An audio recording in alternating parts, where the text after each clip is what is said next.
Friend, where are you? Found you hiding here in the near clear blue.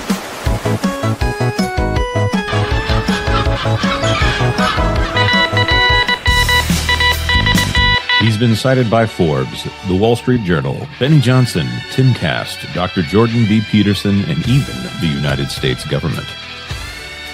Hey, the Pro Show is on. Awesome! Let's turn it on. Guys? Where'd you go? Morty, let's check in on Rian Johnson's new trilogy. Okay. I bypassed the compressor. What did you do, Ray? Son of a... That's gonna leave a mark. Now, he was okay, after 6-7 weeks. Okay? They get over it. Kids are resilient like that.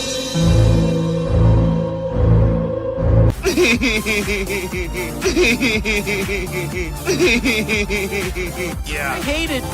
It's the standard, what would George do? I don't want you here. So sorry, George. I didn't think it would go like this. Fly, you fools! I've fallen, and I can't get up. Weird. Stay away from liquor, kids. I have always liked Cowabunga. Now that's more like it, Mr. Wayne.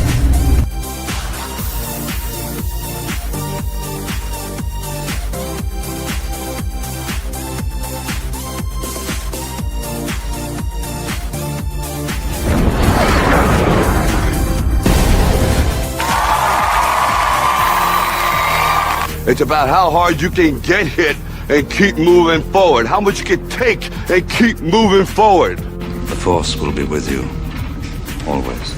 That's how winning is done. I am vengeance. I am the night. That's what she said. I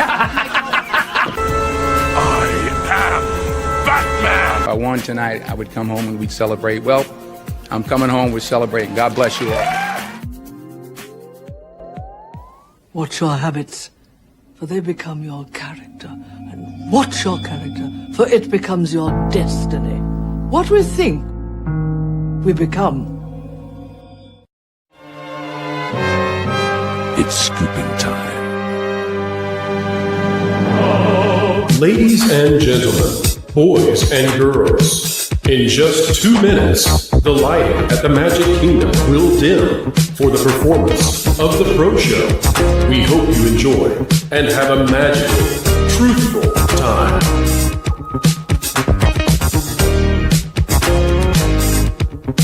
For the safety of others, please, no flash photography.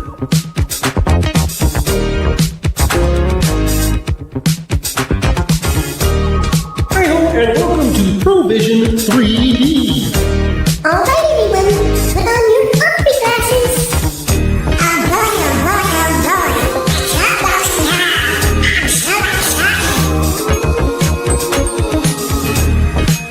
Keep learning, keep growing, and keep having fun. To all who come to this happy place, welcome. You know that you've been taught the golden rule, do unto others as you'd have them do unto you. Yes, Paul. Autobots, roll out. I'm bringing the party to you. If somebody's going to try to blackmail me with advertising, blackmail me with money? Fortune and glory, kid. Fortune and glory. Chicken jockey. All right, it's time to go to school, son. Come on, get your hands up, man. Are you okay? They'll never take our freedom.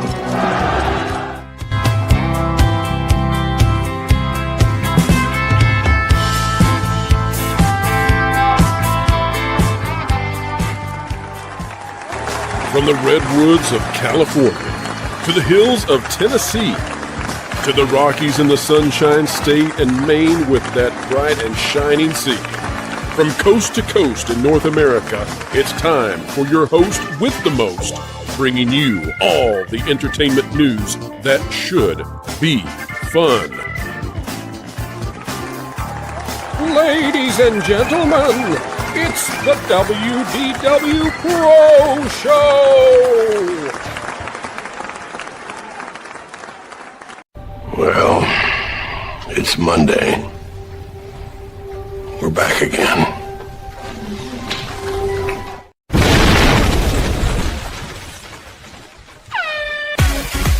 It's Monday, boys and girls, let's party!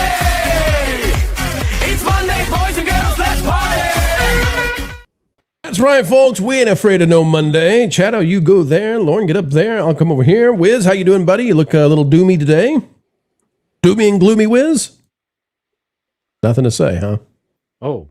Exposure won't help you, sir. Need the thunder sound. Thunder, scoosh. I think I can give you, what is it? There we go. Hey, look at Chato bringing the actual effects. Very, very nice. And Chato, that shirt is something now. That is a beautiful shirt. It's a Wyumi shirt. Oh, why you say it's Wyumi? Well, that's the name of the brand. And once they go through the one design, then it's gone. They don't make it anymore. Never bring it back again, huh? No, that's all. Yeah, I've got some great shirts. All from my wife because she loves me. FOMO attire. All right. Well, I like it. And Lauren, are you ready for a great show this evening? I am ready for a great show this evening. That's good. That's good. I was afraid you were going to say. Yeah, I was afraid he was going to say, no, it's a terrible show, and I'm here for it. Folks, it's a terrible show over at the WNBA, and Dumpster Fire it is indeed. We'll be covering that in just a minute. Chato, you've been covering girls basketball. Did you ever see that coming? No. No, I did not. But, hypocrisy is a very fine form of, comedy fodder. And so I'm there. Mally Mouse, I saw her. She's going to be on the show soon. And I saw a video she put out where she said that she's been studying what it is exactly that she covers. Like, why does she cover the things she does? And she says, it took me a while, but then I realized I like to cover stupid things. I like to cover stupidity, and it is not in short supply. And I just thought, that's sort of the life of what we do, eh? I mean, we just, wherever the stupid is, we go there. And the stupid is definitely on the courts of the WNBA. Well, and I don't know whether you're starting off with that, but if there is something that could have been hit by lightning several times, all at the same time, I could not have conceived of the WNBA would be the source of that. Yeah, it's the fact that and there are so many I don't know what you call it, locus points out there with regards to the trans debate and things like that, and wokeness, which we've talked about. But I never in a million years would have thought that maybe Dante's ninth level of hell was going to be the WNBA, where all of this is now going to be decided. Like the hierarchy of the WNBA have gone off to decide what is a woman. Right. And they're in such a I mean, there's no correct answer. No, we'll finally know though once they figure it out. Wiz has been working overtime on this. They are stuck. Yes. I don't know if you guys talked, but I mean, think about it. If they decide that women are adult human females, well, then they're going to get all the flying monkeys after them. The liberal flying monkeys will go after them. And then if they decide that trans men are women, then they're going to go after then another whole group of people. Well, the majority. Well, we're going to do a segment on this, Paul, but let me ask you about it. No sorries. Okay, I want to pick your brain on this because AOC, and I know you're Canadian, right? And so, but you know who she is. AOC came out today, best buddies, best pals, amigos, chums. AOC came out after freezing her eggs and said that which it's an ordinary thing, right? After I froze my eggs, I came out and I said AOC has come out and said that woke one was crazy, right? Like that was crazy. And I wonder if they figured out that they gotta segue somehow to a new, like I know they want communism, but they can't come out and say that. And so maybe the plan is, that woke stuff was pretty nuts, huh? I mean, that was a phase. We went through a phase together. Did she really say that? She came out and said woke phase one was weird. It was strange. It was odd. You know what? I'll get that story. We'll combine that with the WNBA. I wasn't going to do that, but we'll do that. That's a good one. We should talk about that one. Yeah, here we go. I'll have it ready to go. Let's I have see. no idea. That's really weird. Is that sort of like It's got to be a strategy. Yeah, we got to get Paul's insight as the Canadian. That's right. That's right. 10 times better than Steve's Canadian positions I'm anyway. fascinated by the rise of quote unquote the DSA in the United States. I mean, to me, this is hilarious. All right, we'll have this ready. We'll have this ready to go. Okay. It's certainly something. It's something. It was crazy. Wow. Yeah, we'll go there. Is All that right. is that like Endgame? It's like new woke. You know, it's like they really thought this was going to take off. New woke. No woke, everyone. Here we are. Okay, I'm making a note to myself. It's spelled N-U, new woke. Yeah, Making a note.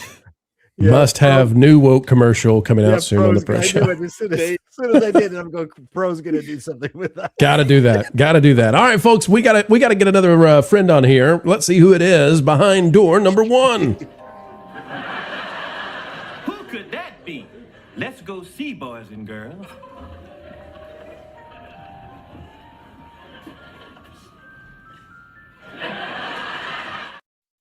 It's Andy Masterson. Andy, welcome aboard, buddy. So will we get our choice between new woke and woke classic? All right, let me get my notepad ready. or zero woke. The thing that's really not going to last is crystal woke. Woke zero. And crystal woke. That gets you behind the bars. That's the one. It's the only woke that still does it. All right, I've got it all written down. We're ready to go. But folks, you wrote stuff down, and we want to read it out loud. By the way, the Super Chat goal today is Chat with Chatto. So you all can send in questions specifically to Chatto, and Paul will be happy to answer those. He has no options. He's stuck there. He's glued to the chair. Camera is set to on, and there's no turning it off. Mark Fields can't turn it off either for $9.99. He says, last Thursday, the awesome Teddy D and others wished me a wonderful birthday. I would like to say thank you very much, and I wish you all, as always, positive vibes. Thank you, Mark Fields. That's very kind, and we hope you had a happy birthday. Happy birthday! The fun just keeps going. Juliet out there, mod extraordinaire for 5, evening WDW Pro Panel and Pro Rights. And good evening to you, Juliet.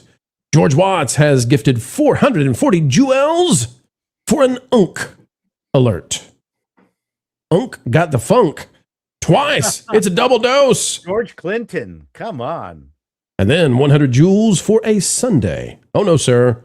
This is a Monday. Parmas Dax is gifting 200 joules, and we're jamming, ladies and gentlemen. Get out your conga, get out your drums, Juliet, for 100 for a high five. And then Patrick Genaway dropping 5 WDW Pro memberships. Wow. Patrick, thank you. You're the one who's out of this world, sweet baby. You're the one who's out of this world. And now, ladies and gentlemen, it's time for one of our favorite parts of the show. How punny can we be? Caveat ties for 2. What are you going to chatto about today? Well, I have to prepare a pun for that. I'm usually pretty good. I don't know. There you go. We'll talk Paul about it. It's appalling. Whatever. Can't do that. You already have a channel named that. What are you doing? J for 5. It's redundant. J for 5. I started at 9 a.m. Why am I still at work? Thanks for the show while I'm still here. Well, Jay, we're happy that you're being productive wherever you are. We hope that's the case. And yeah, maybe we'll make that last couple of hours even better than it would have been before. Keely the Light, member for 2 months. All I can say is this WNBA thing is pure cinema.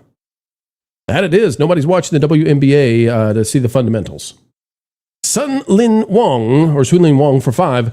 Long-term lurker celebrating I may have just gotten my PhD. Hey, way to go. The dissertation made it through, eh? Thank you for all the news. I hope that wasn't from Cambridge. Oh, you never know. You never know. Thank you for all the news and live pro shows while I wrote my dissertation. And there you go. There it is, the dissertation. Fantastic, phenomenal. And, have you made it through yet? You got to go through the little, it's like a council, right? They all got to pick apart your dissertation, ask you all the questions, and then you got to get through there, and they let you in the club.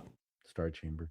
Yeah. I mean, Cambridge is, Cambridge is, right now their stock is quite low.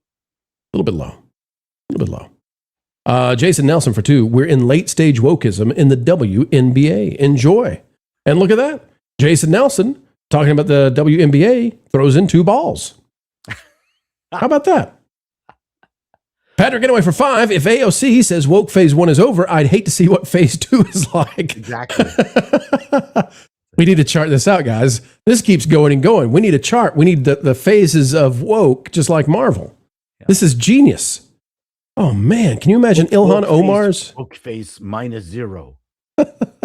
I'm just glad we got through the Katy Perry, Justin Trudeau phase. I mean, they might show back up with a cameo, but they're pretty much done now. Let's see. We've got DL Racer for 199. Highest IQ on the internet, this audience. Indeed, DL Racer, we just need you to give us that link if you can this evening. We're happy to promote your Kickstarter that you were telling us about on TPP. Pastor Muppets is out there for 5. Wiz, your video is low res. Chatto, your mic has low volume. Wait a minute. Chatto, give me a little 1-2. Okay, 1 2 3 1 2 3 4 1 2. Is that it's a little low. We'll raise you up. Hang on.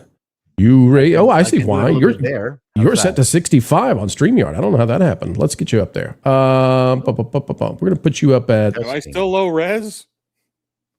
Listen, hang on a second. Yeah, Wizard is low res. Wiz, your polygon count is a little bit sus. You're in the first version of the game grid. Yeah, it's like a PS1 cutscene right now. Yeah. Wow. Yeah. Final Fantasy VII. Sorry, pal. You'll be okay. Yikes. You'll be okay. It looks clear on my end. You sound good. You sound good. I sound good. Thank you very much. I paid a lot of money for this microphone to sound good. What kind of mic you got there, Chatto? What is that? That's an AKG ribbon mic. Oh, fancy to the schmancy. All right. Wiz, what kind of camera you got? A Canon. It's a Nokia. R. It's a potato with an onion upgrade. The original Razor. All right, folks, it's time. Before we get into the WNBA, we've got this new pastime we like. It's called Click It and Sip It. You all click the like button. We'll take a sip. Paul, what's the beverage for this eve? I didn't get one. I'll have to go. Do I need to split and get some beverage? You were going to do this entire show? Dry? No, I was actually going to BRB. Oh, you've got your plan BRB. Okay. Yeah. Well, you know what? You just pretend. You went to mime school. You know what to do. Lord, what are you drinking tonight? I have new woke. Woke. I have options. I can do a homemade slushie, or I can do water. What's in the slushie? It's cherry flavored. Ooh. Cherry flavored, you say? Yes. Yeah, red dye number 2. Lots of it. He's building up his stamina against the apocalypse. That's right. Andy, what are you drinking tonight? I've got some lovely H2O with a little twist of lemon. Oh, see, that's what made it special. And Wiz, what about you? I have coffee tonight. I'm proud. Hey, coffee you've got polygons again. Yes, you. Way to go! I'm back. That's right. Are they good polygons? Yeah, we can see clearly you're now. looking fine now. Yeah, we can see your little corn shirt underneath your beard. It's beautiful. Isn't that nice? All right, folks, and I'm drinking. Demon Hunters. Oh, K-pop. Well, okay. Yeah. Sorry about that. Yeah, I thought you were wearing corn there for a minute. All right, folks. Time. Everybody take a sip and click that like button. Here we go. Oh. Extra bubbly. I didn't Paul, know you there okay? was anything in here. Paul's got a drinking problem. This is better than the shills. This is absolutely. We've gone there. We've outplayed the shills finally. There was a little bit of water left, gall darn it, and I spilled it all over myself. Okay. Did it get? At least that's what I hear. Wait, what?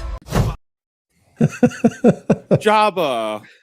Ah! All right, ladies and gentlemen, it's time. Let's dive into the news. That's cool.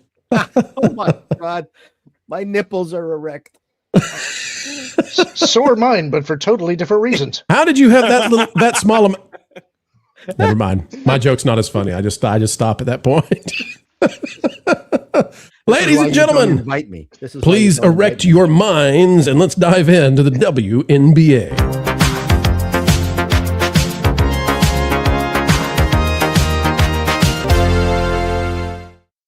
Well, the WNBA is officially in dumpster fire territory. Now, Enes Kanter Freedom, of course, has officially declared for the 2027 WNBA draft because the WNBA, like many organizations over the past 10 years, is afraid to declare what is a woman. Well, it's official. I just declared for the 2027 WNBA draft in April.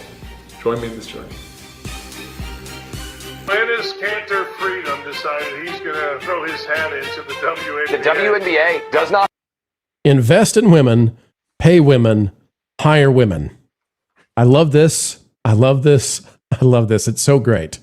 All right, this comes on the heels, of course, of how violent the WNBA has become. And unlike the men leagues, the male, the masculine, women are attacking each other viciously to the point that they're going to get in big, big trouble with law enforcement. Oh, seriously, we'll show it to you in just a second. But Colin Rugg posts this. WNBA player Dejanai Carrington blames white privilege after being ejected for a hard foul on Sophie Cunningham. Here's the play, folks. I think we can play it without getting in trouble. And you can see down here that Dejanai is going to say white privilege. Here is the attack she did. We'll slow it down. We're not a sports channel, but we are here to talk about the media, and this is crazy. Ready? Face coming down, trying to prevent the layup. Wham! I mean, look at this. She is... The ball is gone. There's no chance. She knows there's no chance. Trying to prevent the layup. Wham! I mean, she is literally just trying to knock her teeth out. She's just trying to take her out, and she collapses on the floor. She's a teammate of Caitlin Clark, of course. How is this being covered by the media? You don't dislike them enough. Nikki Childers writing this for News One. The WNBA's uneven whistle continues to put black women in danger. Is this a farce? Like, did they pick the picture in order? Black women are in danger. Hang on a second. Hang on. Let's watch the danger again. Here we go. Danger. Coming down, trying to prevent the layup. Wham! Look at that danger. Danger. Okay, how dangerous is it getting at the WNBA? Well, people are not watching any longer to find out what's going to happen for the score, who's going to win. No. People are watching to see how much blood will there be. It's turned into the UFC with hardwood. The Hill is writing this. Florida Attorney General is now threatening charges after Cunningham is fouled in WNBA game. Like, they are attacking each other harshly enough that the legal system is ready to step in if the referees won't. And even if the referees do, maybe they're ready to do so. All right. Paul, this is fascinating. You've been covering this. Everything woke is coming to a head with the WNBA. We've got the issue of what is a woman. We've got the issue of racism in a way that you don't see in the men's leagues. What the heck is going on here, Paul? And is it linked specifically to women? Like, is this happening because there's a certain belief system, from gender studies that's erupted onto the hardwood? What's going on? You're muted, Paul. They've triangulated on you. It's the triangle offense. There we go. Sorry, I think this is a complete accident. Obviously, the WNBA has really no consequence in most people's lives. The fact that it is now the focus of what could be the final decision on what actually a woman is completely accidental. And no one, I think, could have predicted that the WNBA would be responsible for this decision. Right now, they're going away to try to address what Enes has started and Royce contributed to. And it's hilarious listening to people's responses saying, oh, these two guys are being disingenuous. They're not really trans women because they're normal. I love this. You're not a real trans woman is the greatest. You're normal. But an individual who can be charged with RAPE can suddenly on a dime decide, no, I'm Colleen now. Please put me into a women's prison. And you do not hear a single flying monkey from the pro-trans side, making a peep. No, let Colleen go. Let her go into the women's prison and be fruitful and multiply. There's no complaints. But when these two guys have come out, I mean in a real sense. Thank you very much, gents. Then they're complaining. And so apart from the hypocrisy, the absolute hilarity, we do have this serious issue. I'm wondering how many different pro-trans, Wi-Fi password people, organizations are now phoning the head of the WNBA and lobbying, saying you better make the right choice. I mean, or you better get out of this entirely. Do get not out of the country. Do not figure out a litmus test for what's a real, not real woman. This is more serious than people make it really is. Yeah, I said that in my video, that this is no joke in terms of that cohort of individuals. They're freaking out. Let's talk about the freak out that's happening right now. Wiz, we've got this out of the Hill. It's by Ryan Mancini. It says Ocasio-Cortez. This is AOC. Says woke 1 was crazy. Representative Alexandria. Woke 2, 3, and 4. You listen. It's going to be a sequel assembly line on woke. Representative Alexandria Ocasio-Cortez on Sunday, AOC, quoted a New York City council member in describing Wisconsin gubernatorial candidate Francesca Hong's past position, saying, woke 1 was crazy. In other words, if you look into a politician's past and they were woke and you find those positions untenable, the answer now is, well, woke was crazy, eh? That was a strange time. And I just wonder, Wiz, do you think that this is because of things like the WNBA? Like, nobody believes this stuff. Everybody is mocking the WNBA. And I wonder if some of the politicians have realized this is no longer a winning hand. We have to jump ship. That whole defund the police, we're out of there. This whole thing about believe all women, which insinuates very clearly that a woman never lies. Let's get out of there. Like, I don't know, which positions do you think they're going to try to flee from on the way out of the woke wagon? I want to slow down for a second, because I don't think at all that this is getting off the train. I think this is a tactical pause. We have elections coming up very soon. They're very, very important. And the moment that those are determined, we have elections after those elections. Normalize, you say. They got to normalize for 6 months. Everything where the WNBA circumstance is something that, that got away from us. And that's going to cause problems if we don't handle that with grace. But with everything else, AOC say, the woke one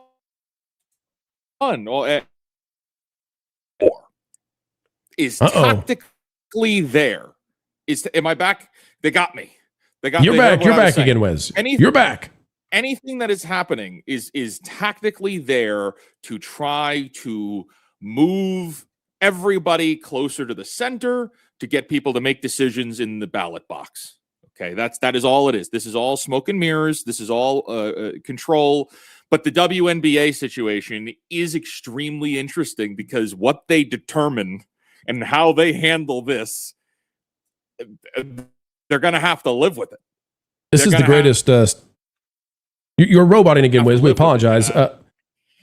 This is the greatest still frame in the history of still frames. I love this, because this is not illegal. This is just one woman who very rapidly wants to hug the throat of another woman. I mean, this is love. This is love. Do you see the comment below? Oh yeah, white privilege. Is that what you're talking about, or do we need to scroll down and see No, white privilege. So after this incident, and Dejanay Carrington was tossed out, and she had to cool her heels and her press-on nails in the dressing room. She posted this, which actually is against the WNBA rules, by the way. You can't do this. Now, did you guys know that she posted an apology? Did she? Recently? Yes. I bet it's very authentic. Paul, could you read us this very authentic, very sincere apology? This is from her. So this is not a parody. Okay, this is not satire. You have been accused in the past of such. I know, which is why I'm warning everyone. Okay, this is real. Wrote, I've never once claimed that the assessment of the foul was white privilege. That was your assumption. Clearly, that's an assumption that's on the screen right now. I'm waiting for the apology, Paul. Exercising your critical thinking skills. I know you studied psych. Furthermore, I'm the last thing from ignorant or asinine when it comes to speaking on white privilege. Do ya research on that one? I actually went to school, one of the top universities, might I add, to educate myself on this exact subject. I would never use that term as a rhetorical weapon, knowing the historical and social weight it holds without having the proper evidence to substantiate it. Signed, ChatGPT. No, so I'm making fun with that last part there. But the rest is real. This is her apology. I would believe it's probably ChatGPT. It seems that there's an easy rebuttal then. Simply provide the evidence you say you have. Wow. Look, she's hugging. This is kindness. She's hugging her throat. She felt that Sophie's neck was a little bit cold and needed a refreshing, a refreshing hug to warm things up. Warm it up, yeah. Yeah, just, that's where a lot of the blood flow is. So it was just the most convenient place to grab. I am your Hermes scarf. Yeah, exactly. Andy, tell us about this situation with the WNBA and your take on where this goes with woke. This seems to be the point where we've jumped the shark. Well, it's the 12th shark we've jumped, but this is the great white. This is just another example of blonde on blonde violence. Oh man. It's ironic that don't you think that this is going on because clearly we know that we've seen Caitlin Clark get like waffled and beaten and fouled and all this. Now, if she would just do LeBron James and roll around on the ground like when somebody bumps. No. Andy, don't give her ideas because they'll get the mallet out. They'll think it's a game of that gopher thing when in the arcade. They'll just start slamming her. Well, there's a couple of things that are really funny about this because you have these fellows that are now identifying as women, but they're still going to be paid by the NBA because that's how those works. Because the WNBA doesn't make any money, so they have to take a stipend from the NBA. Can't imagine why. And they get paid from them. So now you're going to have them supporting them, and it's only a matter of time until you start like, let's just get rid of the WNBA, just make the NBA. And if you want to compete, go in the NBA and see how well you do. I would love to see somebody like Shaquille O'Neal just wearing a wig to go and play the game. We used to have these powder puff games where this would happen, and we did it all for fun. Sadly, though, we just think that this is reality, or some people do. Shaq don't wear wig. Shaq wear wig, make Shaq a woman. His knees are really bad. I don't think he could keep up with the women. There's some good players in the WNBA. At this point, he could pretty much just stand in position, throw it to him. It's an automatic too. I would like to see just like how the soccer team, Megan Rapinoe, they lost to the high school boys. I'd like to see how well the WNBA does against a good varsity team of high school boys. Well, I can tell you, I've forgotten about that. I can tell you that at the college level, that women would typically lose to an average, very average high school boys team soundly. I mean, they really. I'm not trying to be negative about this. I'm just saying, like, who knew men and women are different? Speaking on that, women and men being different, guys. This doesn't happen in the men's leagues. So I just wanted to ask, why do you all believe, and Lauren is already agreeing, so Lauren, I'll go to you. We as male experts in this is like our favorite topic about, hey, we guys are great right now, eh? Lauren, why is it we don't see this in the men's leagues, and why is it so cancerous right now in the WNBA? Like, why is it focused there in women's sports? Because average or below average men go to the women's league to compete, to dominate. That is the only reason why. If women wanted to go to the men's league, not only would they not do well, but they would be hurt. Not intentionally, not like they're doing in the WNBA with the folks that they don't want in there, but it's essentially just trying to steal glory because you can't make it under your own merits under an objective standard. So... Yeah, but why is this happening? Okay, for example, back in the late 70s, early 80s, Larry Bird was not getting the living daylights beat out of him every single night. Like, how is it that men can behave and the women in the WNBA, it's like a whole different species of humans out there right now. We're in a different era of history on the WNBA. They're not attacking everybody on the court.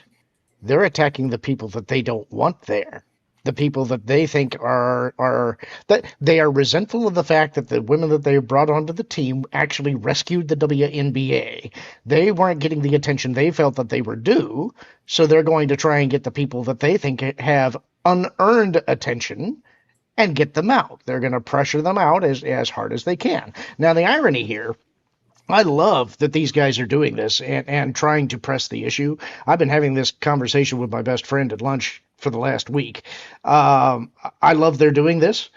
I don't think it's going to make a whit of difference. You know, honestly, I think that they are crazy enough, the WNBA. I think they're going to say, okay.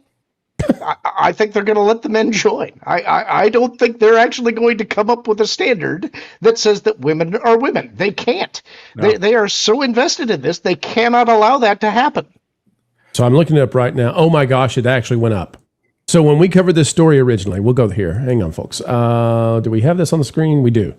Polymarket. So when we originally covered this, can we zoom out on this? I don't use Polymarket enough to know. Okay, 1 month, 1 week, 1 day. Okay, so when we covered this originally, we were back here. We were back at a 6 or 7% chance. It jumped up to a 9% chance, I guess, when he declared. We are currently at an 8% chance that Enes Kanter will, in fact, be drafted in the 2027 WNBA draft. I don't know. Wiz, you like those odds? Either way is a win. Either way, this is a complete victory. Either women are women or women are not women, and we will finally have an answer. That's what I'm most excited about. This is going to answer that age-old question: what is a woman? We're finally going to find out together. I think we should just go to the trusted tool known as the chatometer. I bet Paul, with great accuracy, can declare what is a woman when presented with such an opportunity. Well, I do have Hungarian parents, so, and I saw them rotting. So, yeah, I think I can guess Okay. adult human female, but I believe they do have it. The WNBA does have an out. They do. Are you going to give it to them right now as they watch and they pray? Paul, please give us the way. So their only out is, as someone here surmised already, that they have to go with trans.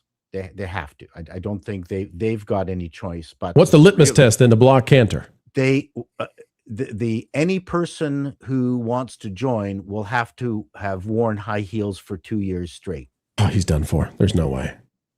So actually, that's a joke on having, taking hormones, estrogen. What they'll say, and I'm predicting this now, is that they'll accommodate male bodies, but they'll have had to gone through some kind of registered, measurable change. Yeah. So it's not sufficient to subscribe to Vogue for 12 months. Correct. Or to be a RAPEST, IST, and immediately declare their sex or their gender. The WNBA will require some kind of chemical treatment for a minimum of maybe 2 years, 1 year. That's how they're going to get out of this problem with Royce and Enes. That's my prediction. They can try and run that play. I don't think it's going to wash. They are so far invested in the idea that I will not define what a woman is, but if you declare in your mind that you believe yourself to be a woman, then you must be. I don't think they can abandon that position. To them, it is magic. Once you have declared, you simply are. Because they want to live in a reality where they get to dictate what the rules are. They want to declare so that they can demand that you subscribe to their declaration. In their mind, this gives them power over you, and they will not abandon that position. It is too valuable to them. And to that end, if they went with my plan, there's going to be a whole bunch of people mad at that, because as you pointed out, you should be able to declare it and then be it, right? So, but that I don't think there's any other way around it except for what I'm suggesting. Andy has been having a good time down there. Andy, I don't know what you're laughing about, but I've got a way we prove this. Andy, you tell me what you think about it. I say we send these guys who want to play in the WNBA. They have to go down the feminine hygiene product aisle, and if they can tell us what every single item is, they're in. Because none of us can guess half of it. Well. See, look at your face. You're not going to play in the WNBA with that kind of a spirit. Look at you. No, it's the same reaction we all have. Like, where does it even go? they've already established that thing where if you just say you are, you are.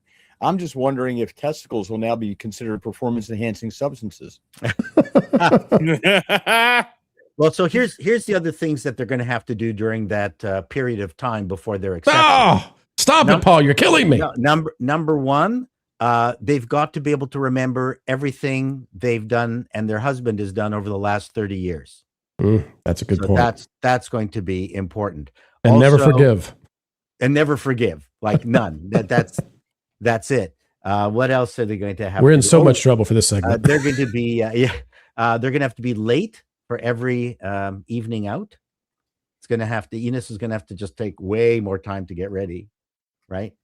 Yeah, and when you get ready to go to the restroom, always want somebody to go with you, because for a man, there's never been a time that we thought, geez, I got to go pee, or I got to take a dump. Reg, can you come with me? Come on, pal. Let's go do that together. There's never been a time that I thought, I need that in my life. Also, they're going to have to adopt, whenever somebody asks them what's wrong, they're going to have to say, nothing. All right, folks, we're in trouble. The WNBA is in the WNBA is in more trouble, but I want to congratulate them on finally becoming an actual South Park episode.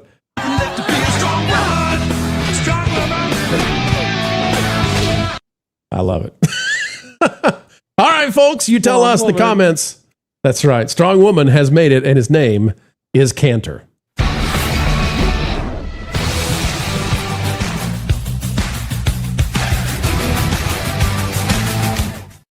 You know, the sad thing about that South Park episode is I'm not sure they would do it again. Trey Parker and Matt Stone have become far more. I don't know. Will do to you. Not that they don't have enough. Well, they got to have more though, because they bought Casa Bonita and they unionized on them. So the other irony is that I think both Roy and Enos have got more respect for women than the actual trans identifying males. That's the irony, is that you're never going to get them to walk into a women's washroom. They just won't do it. Can you stop saying Enos that way though? Because it makes me feel like she's not going to get in the league if you keep saying it. Enos. It's too close. Never mind. Not Enos. Just anything. It's too close. It's too close. You've got Enos envy. The WNBA might. All wins. Cherokee Bear for 2. I think AOC will primary out Schumer in 28. I think Schumer will retire if he thinks that's the case. We've got Fall Hard for 10. I can't wait for the goal. Chato, what is this, cheating? You're going to beat us to the chase? Chato, where do you buy that shirt? On a side shirt topic, Wizard, your reverse K-pop shirt looks like a Russian scribble. That's fine. That's fine. Yes. My shirt is a Wayumi shirt. W-Y-I-U-M-E or A. Wayuma is the brand of the shirt. That totally cleared it up. Thanks, Paul. Well, he asked. I bought it online. Sorry. Wayumi. I went to the WNBA clothing store online and got it.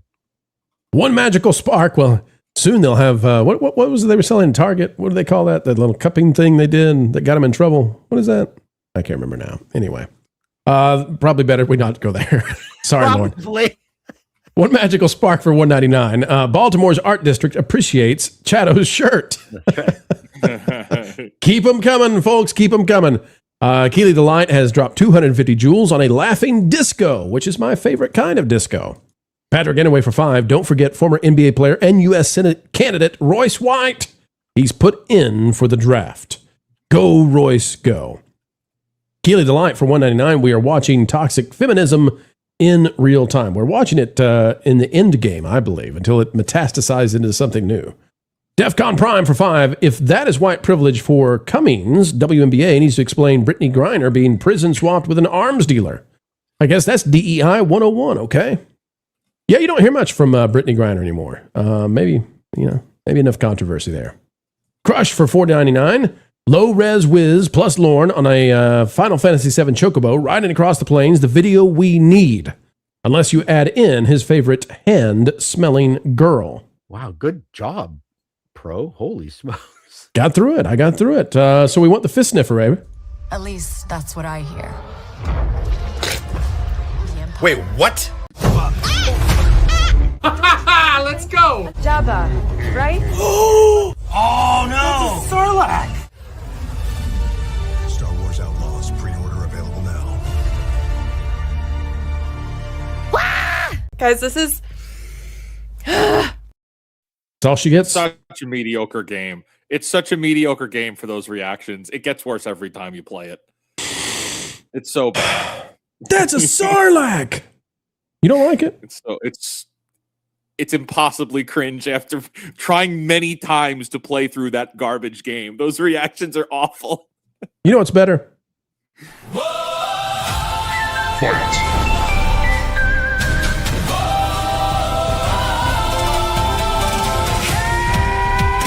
It's time for real fighting.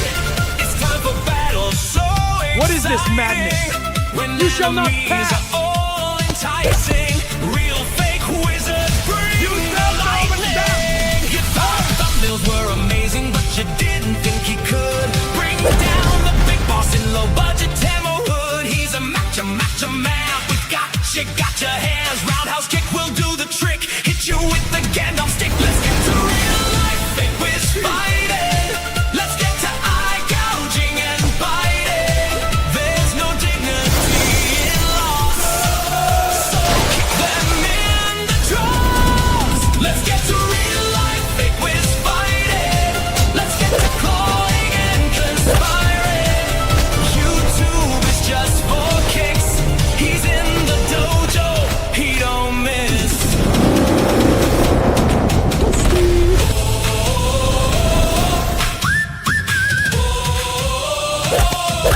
Here, take my rap.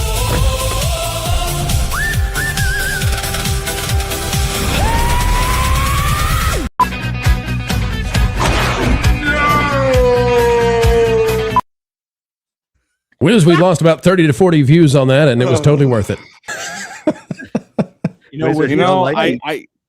I tell myself I don't look that Asian, and then I see that clip, and I'm like, damn it, I look Asian.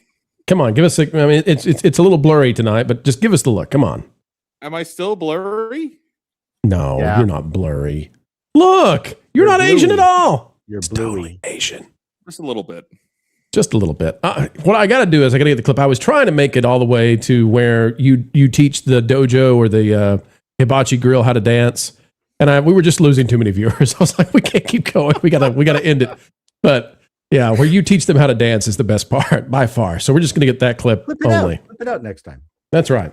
Yeah, All right, like they say in the WNBA, just whip it out. Juliet, 550 joules. Stay hydrated. Yes, my friends, stay thirsty. And the Mom 1 member for 26 months.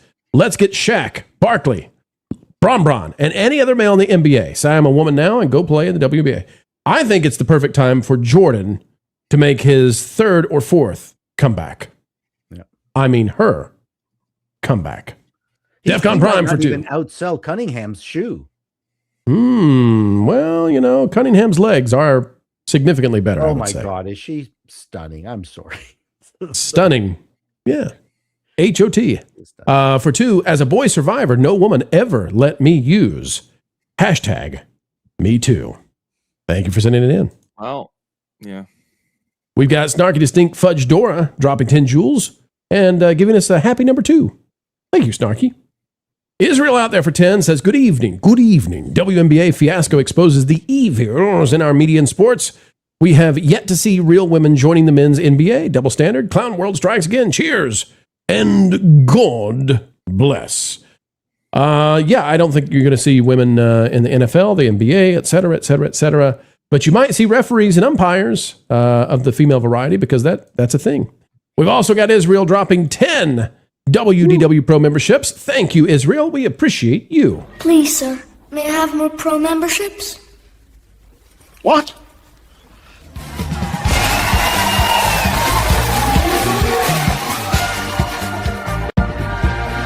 God bless us, everyone! God dang it, from the bottom of our hearts here on the WDW Pro Channel, thank you. All right, we've got George Watts out there dropping a silver star. Thank you so much. Maybe it's one of those San Antonio silver stars. Packing Protons for $20 from Packing Protons. My local Florida aunt says the rumor scuttlebutt is that Disney has been thinking of getting rid of the castle. Normally I'd dismiss it, but after destruction of Frontierland, Rivers, and Splash, wouldn't put it past them. Packing only if they're going to put in a DVC. If they can figure out a way to put in a bar or DVC where the castle is, that's the only way. That castle makes them a lot of money. A lot of money. Hey, Packing, though, what can we do to say thank you? Let's click this button, see what happens. Everybody stays, background changes. You never know with StreamYard, eh? But Packing, here's this one for you to say thank you for the $20.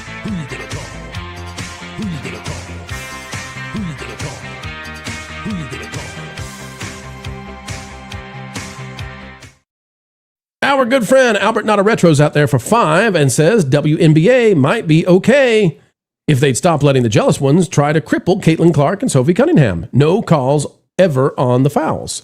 Paul, wouldn't it be interesting if we went back to the NBA and they said, hey, get out the brass knuckles, beat the living daylights out of Michael Jordan. It won't have any impact on us.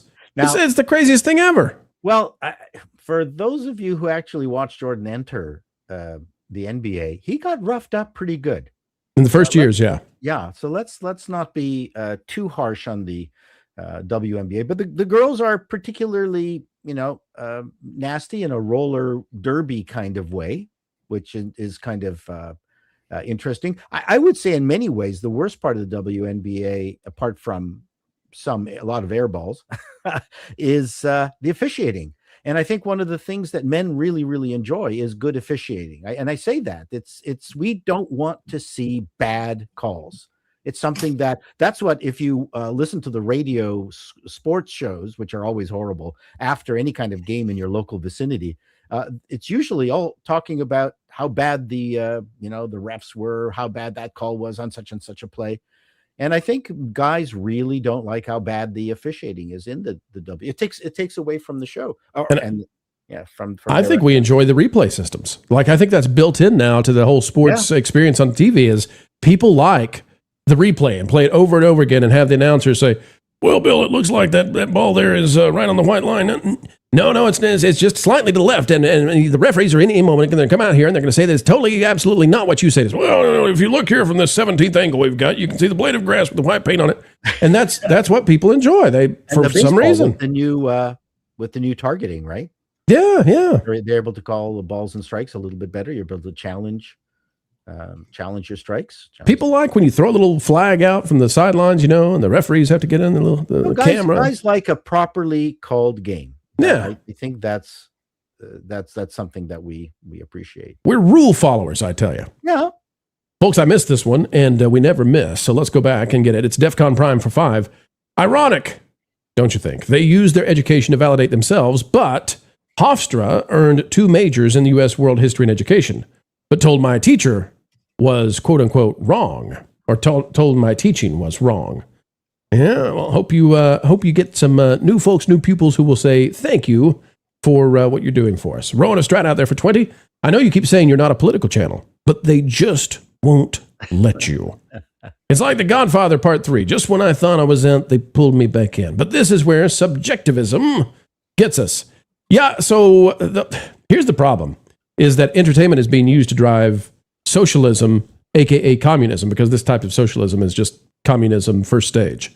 And so since entertainment is being used that way, we're going to be stuck covering that for a while. There's no way out of it. No way out of it. What magical spark from $1.99 does the W in WNBA stand for Dana Walden? Maybe. We'll see. Let's see. Folks, this will be the last one. We'll come back and get the rest after the next segment. Real Tarot Cat for $5. Hi, gents. Jealousy. WNBA black longtime players never generated this kind of interest. Hashtag CC, is that Culture Casino? Has for being able to sink a basket from midcourt. Caitlin Clark has for being able to sink a basket from midcourt. Lauren, you watch a lot of WNBA, right? Well, I've been watching it since Caitlin. Constantly, yes. Yeah, Paul watches it all the time. He loves Caitlin Clark. Quite a lot. It's just it's gotten tiresome with the BS and the bad calls. It's hard to deal with. And yeah, the main story is that they've got a golden goose, and for whatever reason, they're letting personal jealousies take over and not cash in on it.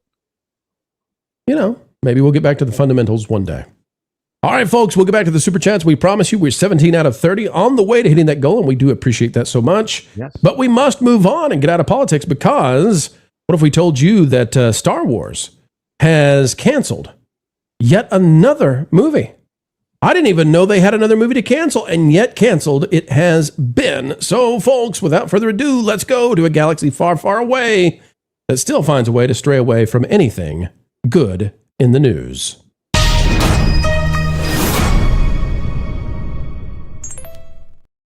Star Wars has lost yet another movie. How is it possible? We didn't even know there was a movie to lose.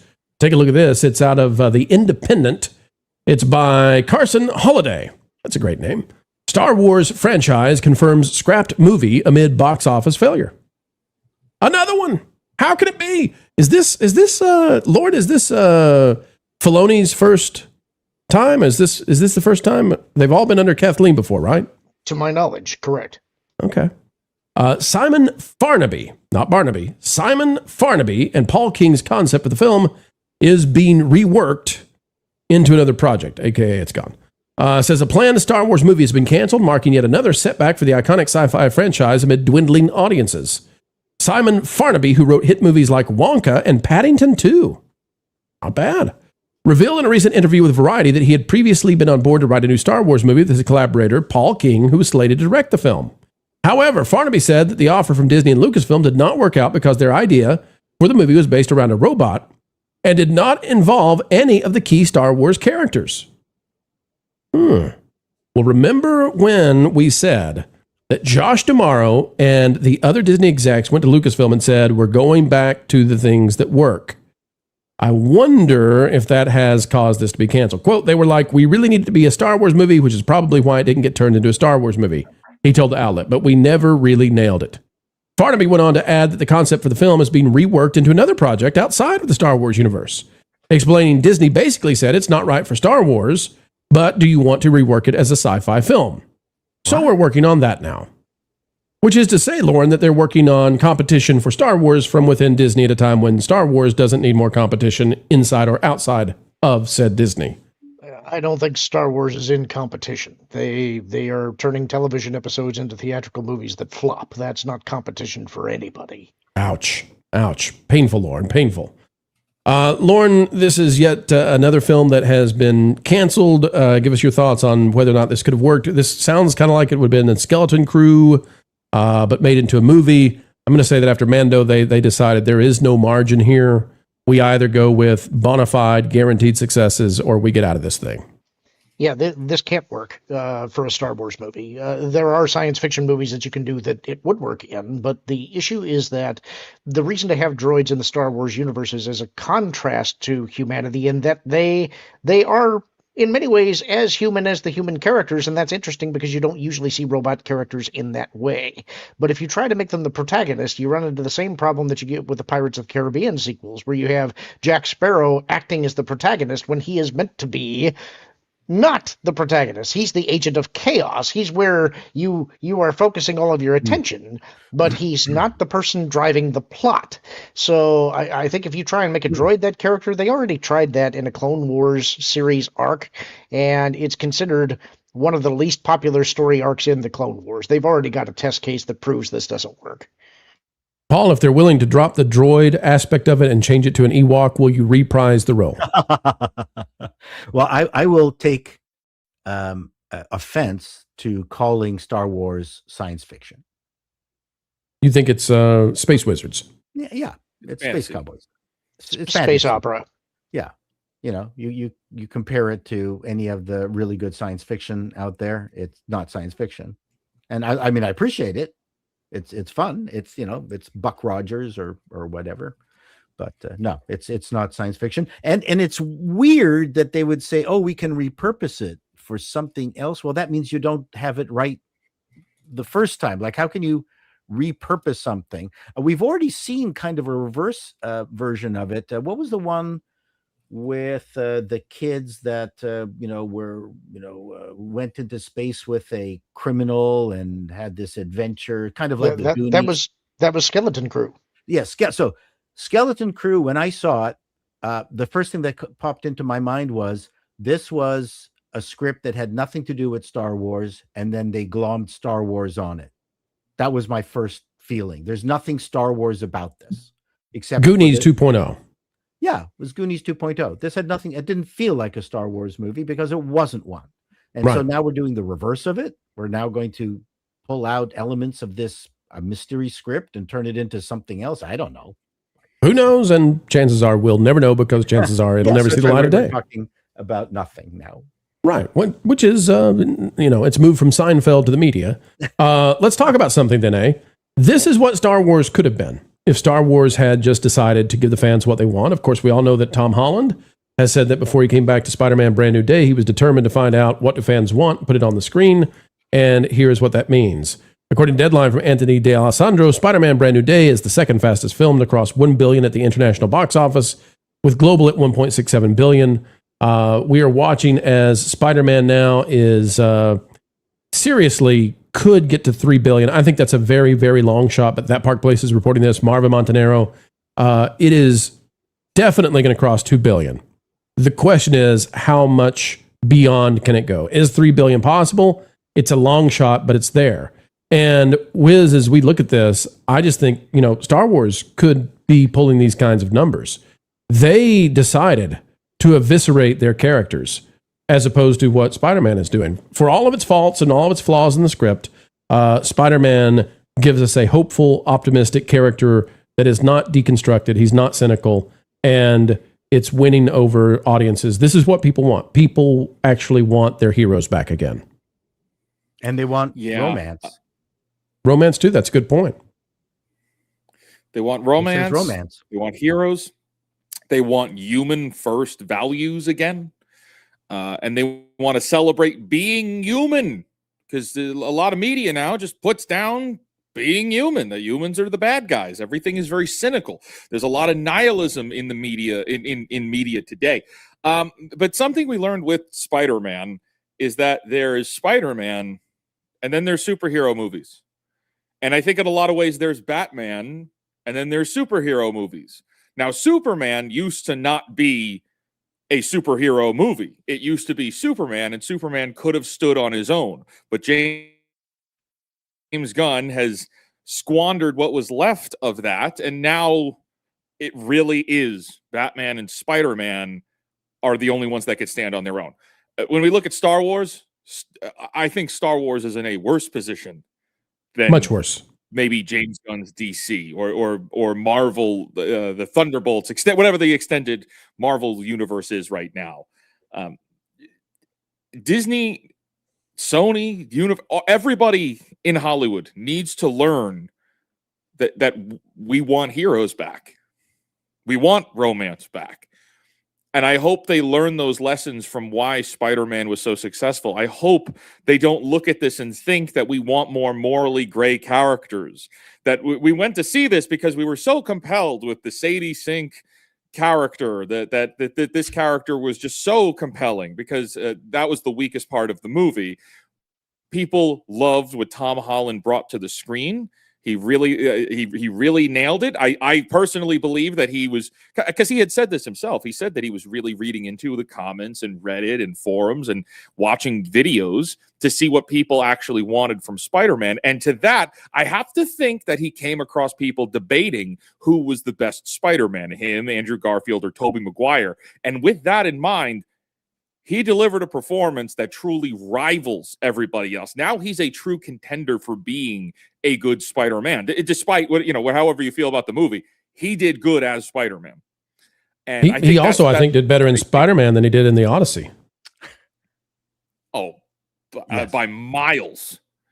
By miles. He's just Tom Holland in the Odyssey. But then again, that's not entirely his fault, because everybody just plays themselves in the Odyssey. Like Matt Damon is Matt Damon. Anne Hathaway is Anne Hathaway.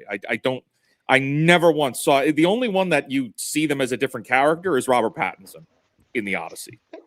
But overall, to be fair, Telemachus Parker doesn't really roll off the tongue either. That's a deep joke. Fair enough.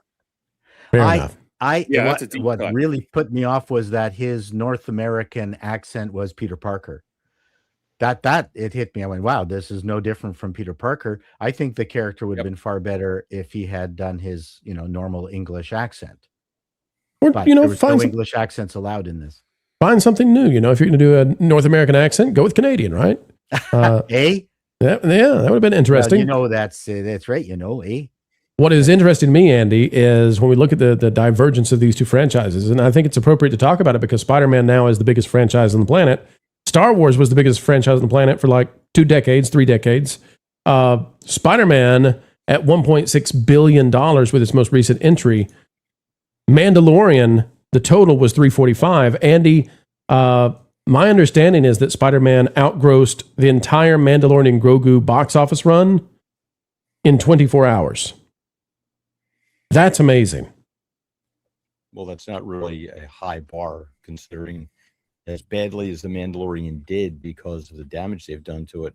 I think that what has separated Spider-Man from the rest of these, it's been sort of its own little island, and they haven't contaminated with any Disney Plus shows.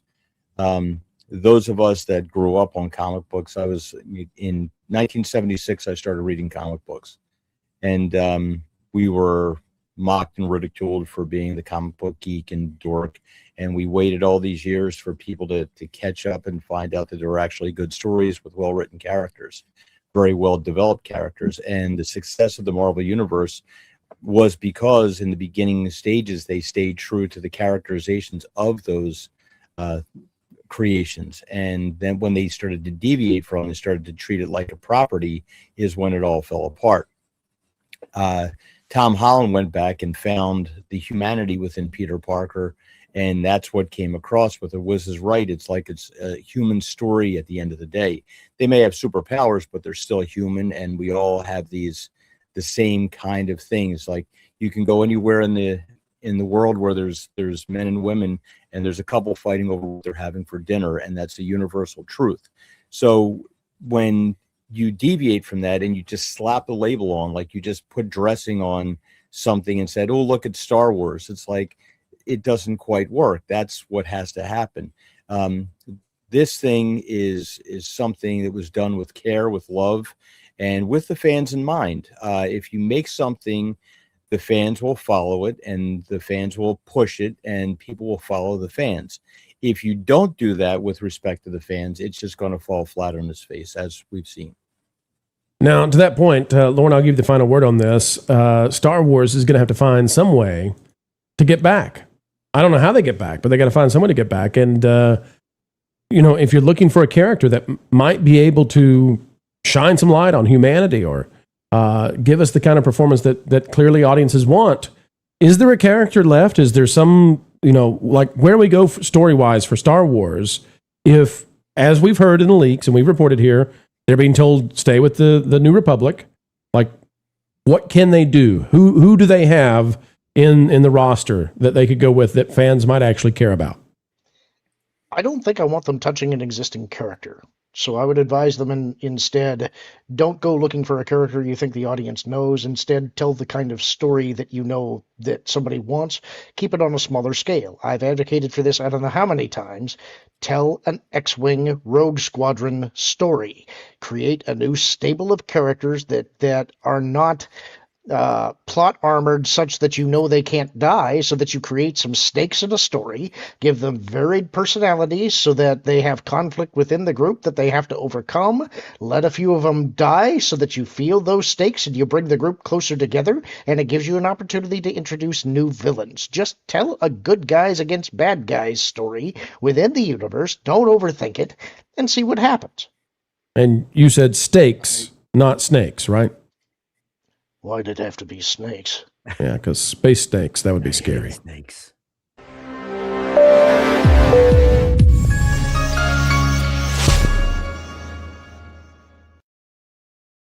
Ladies and gentlemen, we are crossing 800 on the GeoCities, the MySpace, the Instagrammies, and everywhere else we might be. Good to see all of you. ICQ. And let's get back to those super chats. Let's see what we've got out there right now from Redisaurus. Super Chads? What did you Super Chads? How dare you, sir? These are Super Cats. Super Cats out there. Redisaurus member for 18 months. Feminists wanted equal rights. Well, they got it. We've got Cherokee for 2. If I could be like Mike Obama. Rowan of Strata for 5. I wonder if the NBA guys' truth will be stronger than the WNBA's truth on the court. You know, that last super chat actually begged a fascinating question. Yes. What in the world would the WNBA do if Michelle Obama wanted to sign up for the WNBA? You went full retard, man. Would she have to go through a cheek swab? Oh boy, here we go. Justin Moore for 2. It's my birthday. Well, Justin Moore, let us say happy birthday to you. Happy birthday! That's right. We hope you had cake and pizza and hats and confetti and everything your heart desires here on your birthday. Thanks for spending your special day with us. Rona Strata for 5. I just noticed that real life fake wizard is fighting Chun-Li and Sagata Senshiro, Sega Genesis guy in the gi. LOL. I love it. You know, you figured that out. Tell me though, who is the guy when he fights the lava monster the first time? Who is the guy off to the side who's looking just very at him? It's Yasuke. Oh, Wiz. Oh, I thought that was for me. I thought you were asking me to Wiz, I swear. Oh, man.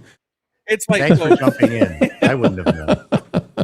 Yeah. Albert Not a Retro for 5. Michelle Jordan, Laura Bird, Shaniqua O'Neal, and Madam Charlene Barkley are rearing to go. You like the replays? Well, Canada says you're welcome. We need AA Ron.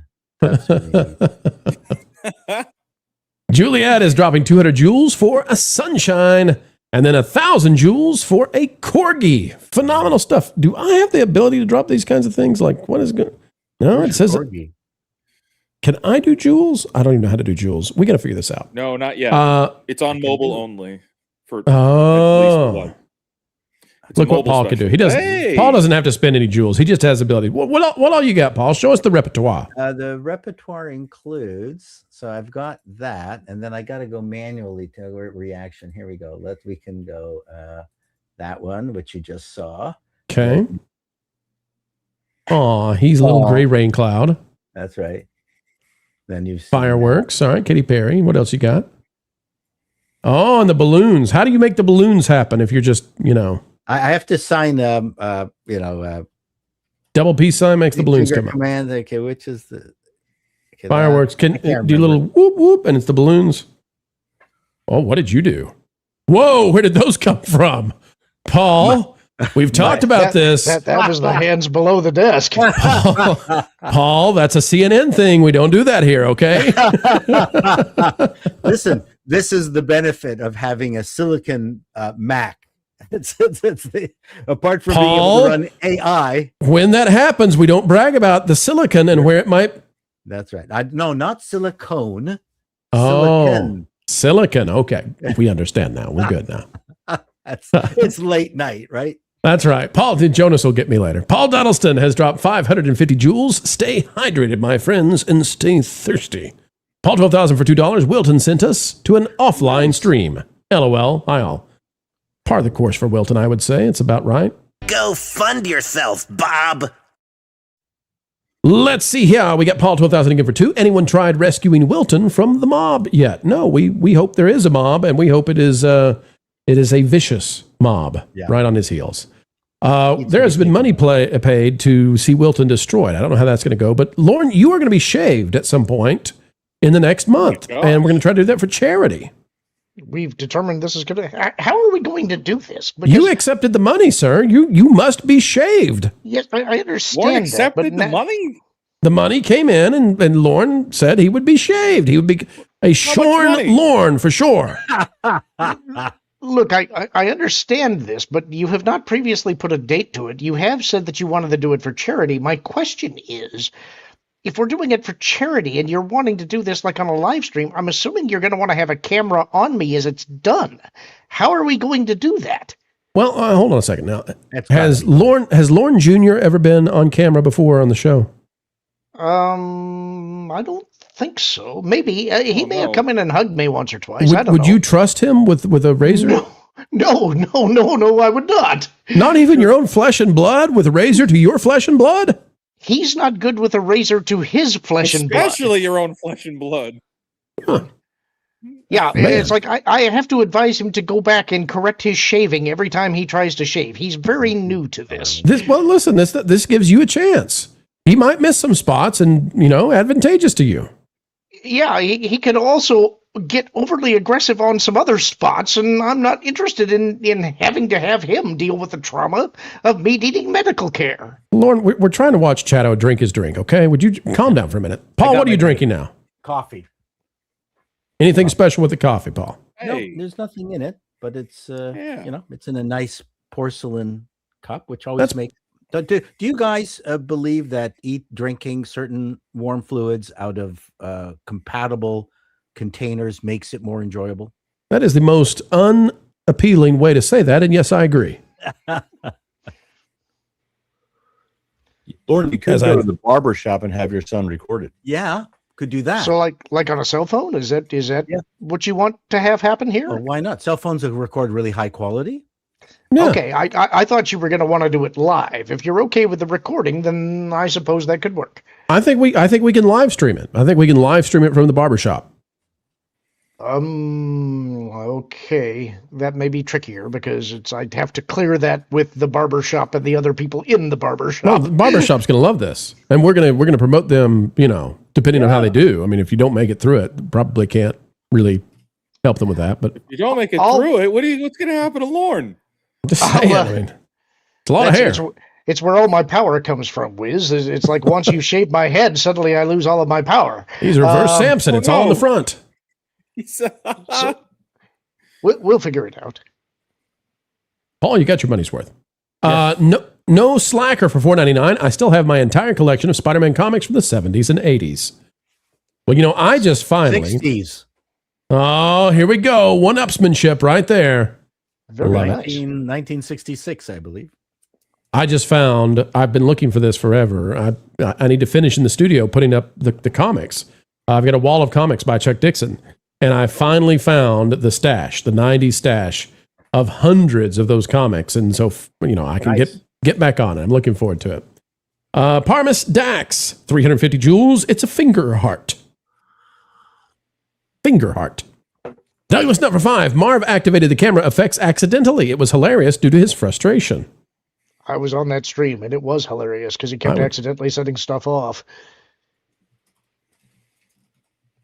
Like a fart in a hot tub every time he does that. Rowan of Strata. It's very uncomfortable. Rowan of Strata. Can we make those hearts like fall from the sky? Is there a reverse way we can do this? That's the only option on the Mac. Well, when they come out, can you like shift a little so? Rowan of Strata for 5. So it's hearts without the H on the whatever. Okay, hang on, Paul. Let's be very mature about this. Can you tilt when you do the hearts? Here we go. Speaking of maturity, here we go. Oh yeah, baby. Oh, only with Paul. Roto Strata for 5, but what about Shinji Toto as Spider-Man? His version had a spider car and a giant robot he got to pilot around on top of the spider powers. I am not in favor of the spider car. I just want to go on the record of all the things I've ever said on this show. I want people to remember, very seriously, I do not agree with the spider car. No, I agree with you too. Yeah. Spider-Man should be swinging around. He should not be in a car. That's weird. One Dirty Bird, 600 jewels for the mic drop. Thank you, One Dirty Bird. Staccato DDS. Hey, it's good to see you, Staccato, for $9.99. Get rid of Filoni, implement Lucas sequel trilogy, or DYE. Die. Honestly, I don't think people would have liked it either. Nope. It has not been proven so far that other than the trilogy, the threesome, the original threesome, is of any interest to anyone with regards to Star Wars. They did not do a proper handover. So while the comic book industry had, they did lots of beta testing. How many different characters did they pull out and build comic books around them that failed or succeeded. And then they had live feedback. Wonder Woman, that worked. We're just going to keep on going with that. Star Wars never went through that process. They never tried to figure out in any kind of industrial way what new characters might be useful to them in the future. And so they're stuck with Han, Leia, and Luke right now. That is Star Wars. It's the only people, I think, that people would come in and see if they'd replace the three of them. And I think that's their only option. That's Lauren, the brand. You on board with that? It is Luke, Leia, Han, maybe Obi-Wan, maybe. Yeah. Well, I think a proper handoff was crucial. I totally agree with that. But I think we're well past the point where they could do that and pull it off believably. Mm-hmm. I don't think you're in a good place to try and rebuild this universe. I think there's only a couple of ways you can even try, and even if you were successful there, it's never going to reach the heights that it once was again. And they did screw up Obi-Wan, and their advantage there was they were actually using McGregor, right? Yep. That actually could have worked. And yeah, because we like him as a person, like him as an actor. We liked him in that character. He was Obi-Wan to us. And they completely fudged that. That was the beginning of the end. That was their one chance. And they and not to mention they ruined the people Boba Fett, and they ruined Yep. Ahsoka, and then they ruined a prequel with the Acolyte, and Andor was a 60-40 show. Everything about putting Star Wars on Disney Plus was the undoing of Star Wars. You could have survived The Rise of Skywalker and The Last Jedi because you still had momentum. You could have undone that in some way. You could have moved past that. Disney Plus is what did Star Wars in. Yeah. Yeah. All right. Well, we've got an answer out there to a question. Andy, what is this you're pointing me towards? Lou Wasserman's Hey, Lou. Ghost. LW's out there. Lorne, if we can do this on Lorne's next visit southeast, I happen to have a certain tonsorial expert handy, complete with professional 2Ls. Is this in like St. Augustine? Is it? Where are you going, Lorne? This it sounds like Lou has a plan for you. I'm wondering if he's talking about his wife. Does she cut his hair? Really? Oh, I had no tonsorial thought. expert. I don't know for sure. The other possibility very is funny. there was that one barbershop that you were pointing out to me that does it real fancy, where you order a drink and they do the haircut and the shave. You're going to need a drink. You're going to need Maybe a drink it's for just this one. Lou. Maybe Lou will do it for you. That's a Lou's good not point. cutting my hair. I thought when he wrote nope. tonsorial expert, I thought he meant like you're going to have to get an hour's worth of for $150 by some. I imagine Lou taking like a shop vac, and just holding it over your head and then just chopping based on. Flowbee. Yeah. Get Yeah. a Flowbee. Oh man, you need one of those, Lauren. A Flowbee. Oh, he says I'm right. In which way? Ron Estrada for 440 joules. Uncle Alert. KB Hugs for 199. Can Disney use Darth? Wait a minute. Mangalas? That's supposed to be Malgus. It's misspelled. Oh, thank goodness. I thought that I had reached the point now where I don't know Star Wars stuff anymore. Darth Malgus, or is he strictly EA property? Not that I want the character ruined. Lauren, that's a question for you. Yeah, they could certainly use him. Remember that Knights of the Old Republic was a licensed product. It was written and created by BioWare, but anything that is licensed and created by a third party in the Star Wars universe becomes available to them to use as a character however they wish. So if they wanted to do Darth Malgus, they totally could. We've got Packing Protons for 10. New comic idea. Yes, Wiz? We should get Chris Avalon to come on the show. Chris Avalon worked on the Knights of the Old Republic games, and he's been making content now. He's on Instagram all the time talking about working on those games. We should totally do that. Yeah, Chris? that actually would be awesome. He That would be. created what I consider one. He gets Go super ahead. in depth with the lore on KOTOR. I actually think that would be a great show. All right. I've got him listed out. We'll send it over to Kara and see if she can get that scheduled for us. Incidentally, as a point on that, I want to say he's the guy that wrote Knights of the Old Republic 2. That is a story that deconstructs Star Wars in a positive way. It is deconstruction done correctly. There you go. Packing Protons for 10. New comic idea. Angelic justice angels that were murdered in life fuse with demons who know how evil thinks to track down their killer and deliver the justice. Very cool idea. Very cool idea. Thank you so much for sharing, Packing Protons, and thank you for being so kind to the channel. Let's see here. We've got Rona Strata for 5. We don't want Lorne Jr. reenacting that movie that Lorne Sr. hates. There can be only one. Oh, no. Yeah, I'd much prefer to keep my head, thank you. No apples on Lorne's head. Chef Eddie for 5. Opening scene of the new Star Wars movie. Luke wakes up suddenly. It was just a bad dream. Fixed. The Newhart way. All right, folks, we got to bring more news your way, and we're going to stop on by a topic that is sincerely spicy. If you are the kind of person who's bothered by talking about 9/11, just know we're going to go there for the next segment. We got to, because the media has a very difficult decision to make. It's not difficult for us, but for them, they hate this kind of thing.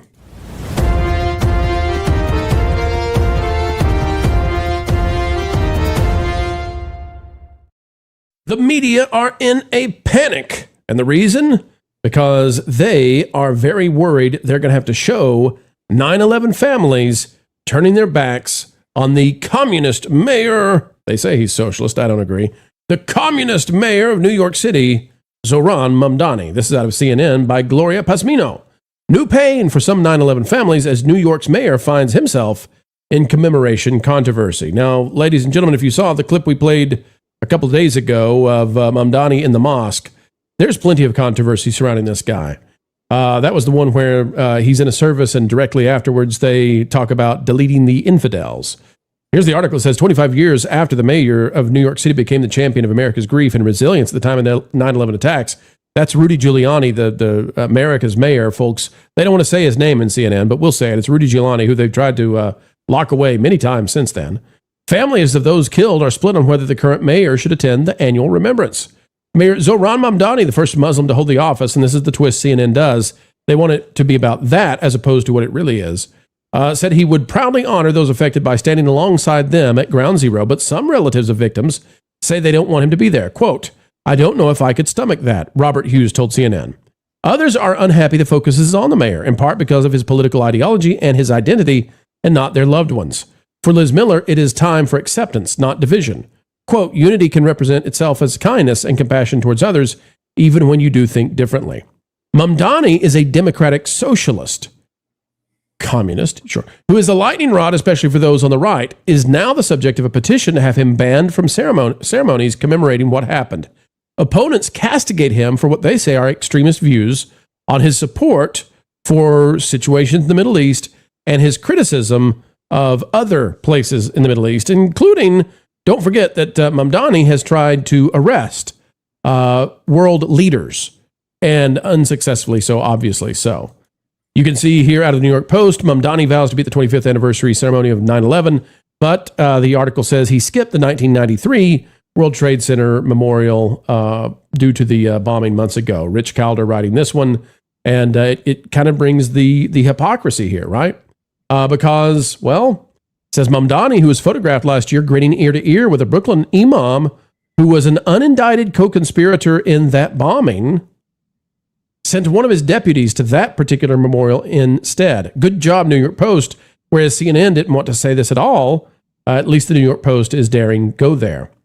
And finally, folks, we'll stop by Fox News that says New York gubernatorial candidate urges 9/11 attendees to turn away from Mamdani during the ceremony. The reason we bring this up is because now the media is stuck with a quandary. And the quandary is, do they show the families turning around? Or do they censor that? Do they censor the 9/11 families and how they feel about this? Paul, I'll go to you first on this one. It's a real situation for the media. CNN, MS Now, ABC News, NBC News. It's a, I would think that it's obvious what to do. They do not find it so. They're going to, I believe, try to hide this thing. What do you think about it? You're going to the Canadian for this round? Paul, we're all North Americans together in this moment. I don't know enough. I mean, I wouldn't let him go to the 9/11 ceremony. His wife and her parents have said absolutely horrific things about the 9/11 event. Wizard, did you know this? Now I do. See, this is why I went to the Canadian first. You're teaching us right now, Paul. I guess. I mean, I read stuff. I'm a political being. Read stuff is the level of entry here. Go ahead, Paul. Mamdani has been very circumspect, and he's not even Jewish. Sorry, I had to get that in there. Although Muslims are circumcised, doesn't matter, Paul. Oh, good grief! Sorry, and my coffee. It's made me go. This is Paul, raw and uncut. Oh boy! So, YouTube.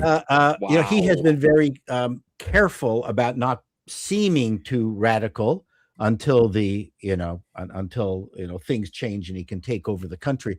But his wife has not been so circumspect. And she's said some horrible things about 9/11, and her parents are unbelievable radicals. So I would say no, I wouldn't let him go to the Paul, event. if you're CNN, MS Now, do you show the families if they decide to turn around on the 25th? I mean, the 25th is one of those big numbers. I mean, the 30th will be a big number, the 40th, but do you show this if you're CNN, MS Now? CNN is an embarrassment now. I mean, MSN has been an embarrassment for a long while. I mean, in many ways, CNN's downfall is even harder to take because it was a pretty cool invention at the time. Turner was a very smart guy.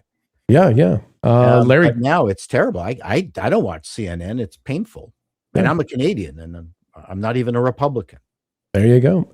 Wiz, the CNN article, to Paul's point, it refuses to explain why it is the families would be so incensed about Zohran Mamdani. It sort of plays the identity card here, and he's a Muslim, so that's why they're angry. And it goes right to the edge of impugning the families instead of saying what's really going on here, as Paul explained. I think Wiz, we're headed for a contentious 25th anniversary memorial of 9/11, and I think that's a real shame. I think these families deserve to have this major milestone, a sad milestone, but I think they deserve to have this day. I'm from New York City, so I remember all of that when it happened. I mean, I was significantly younger. My whiskers hadn't grown in yet like this, but no, I remember that, and it's not good, and it wasn't good, and it's still not good. I don't know the way out on this one. I hate how it's not a political thing. This is not a political problem. This is a corruption problem. The city, it's not Republicans or Democrats. It's like my home here has been overrun with such rampant corruption on all sides of the political spectrum. It has been overtaken. I don't know what Mamdani actually believes. The reality is none of us truly know what he believes. This individual is whatever his donors want him to do, whatever his affiliates want him to do. What he actually believes, none of us actually know. He is a mouthpiece for the corruption that is plaguing this city, and I am so serious when I say it crosses party lines. It does not matter. And it's not even the city; it's the whole state as a whole. Because what's happening in the city is putting pressure on the state to then follow suit. And I don't, we talk about this memorial situation. I'm like, just imagine the worst thing, and it will probably be that. Just imagine the worst thing you could think of as far as what they're going to do or say, and it'll happen. But here's what's scary about that, Pro, is that as it happens, as the worst thing you can think of today happens, as far as discussing the 9/11 memorial, and it is 25th anniversary, a pretty big deal. What then happens is that next year could be worse than this year. What happens the year after that is something worse can happen. And it's not even the next year, and it doesn't even have to do with 9/11 at all, right? We're now dealing with situations where the worst thing that could happen can keep getting superseded with the next worst thing. And that will continue until the people of New York start to vote with their wallets, and they start to vote people in that have their actual interests in heart. But the reality is those candidates don't run. And when those candidates do try to run, they're laughed out of the rooms. I know, because I've been in those rooms. I've seen it happen. This one hits close to home. So I don't know what the right approaches. I don't know what's next, but all I know is that this city is falling apart. And we talk about Newsom and how crazy California is. New York is New York's worse. New York is worse. Hochul is nuts. She is nuts, but she's also not as she is being dragged along, having to basically bend to Mamdani's will. And there's friction there for sure. But the problem is she's afraid of getting voted out. She's afraid of losing her power because the city is now controlling the governorship. It's that level of kind of crazy. So there's friction there, but the city is making demands and the state is kind of having to bend to that. It's pretty brutal. People don't know very much about New York. They think New York City and then Albany. They have no idea that it's just forest in between the two. You get lost. And mountains, and that's it. It's not really a state in the sense of Idaho, where there's like land that you can actually cross easily. That's not.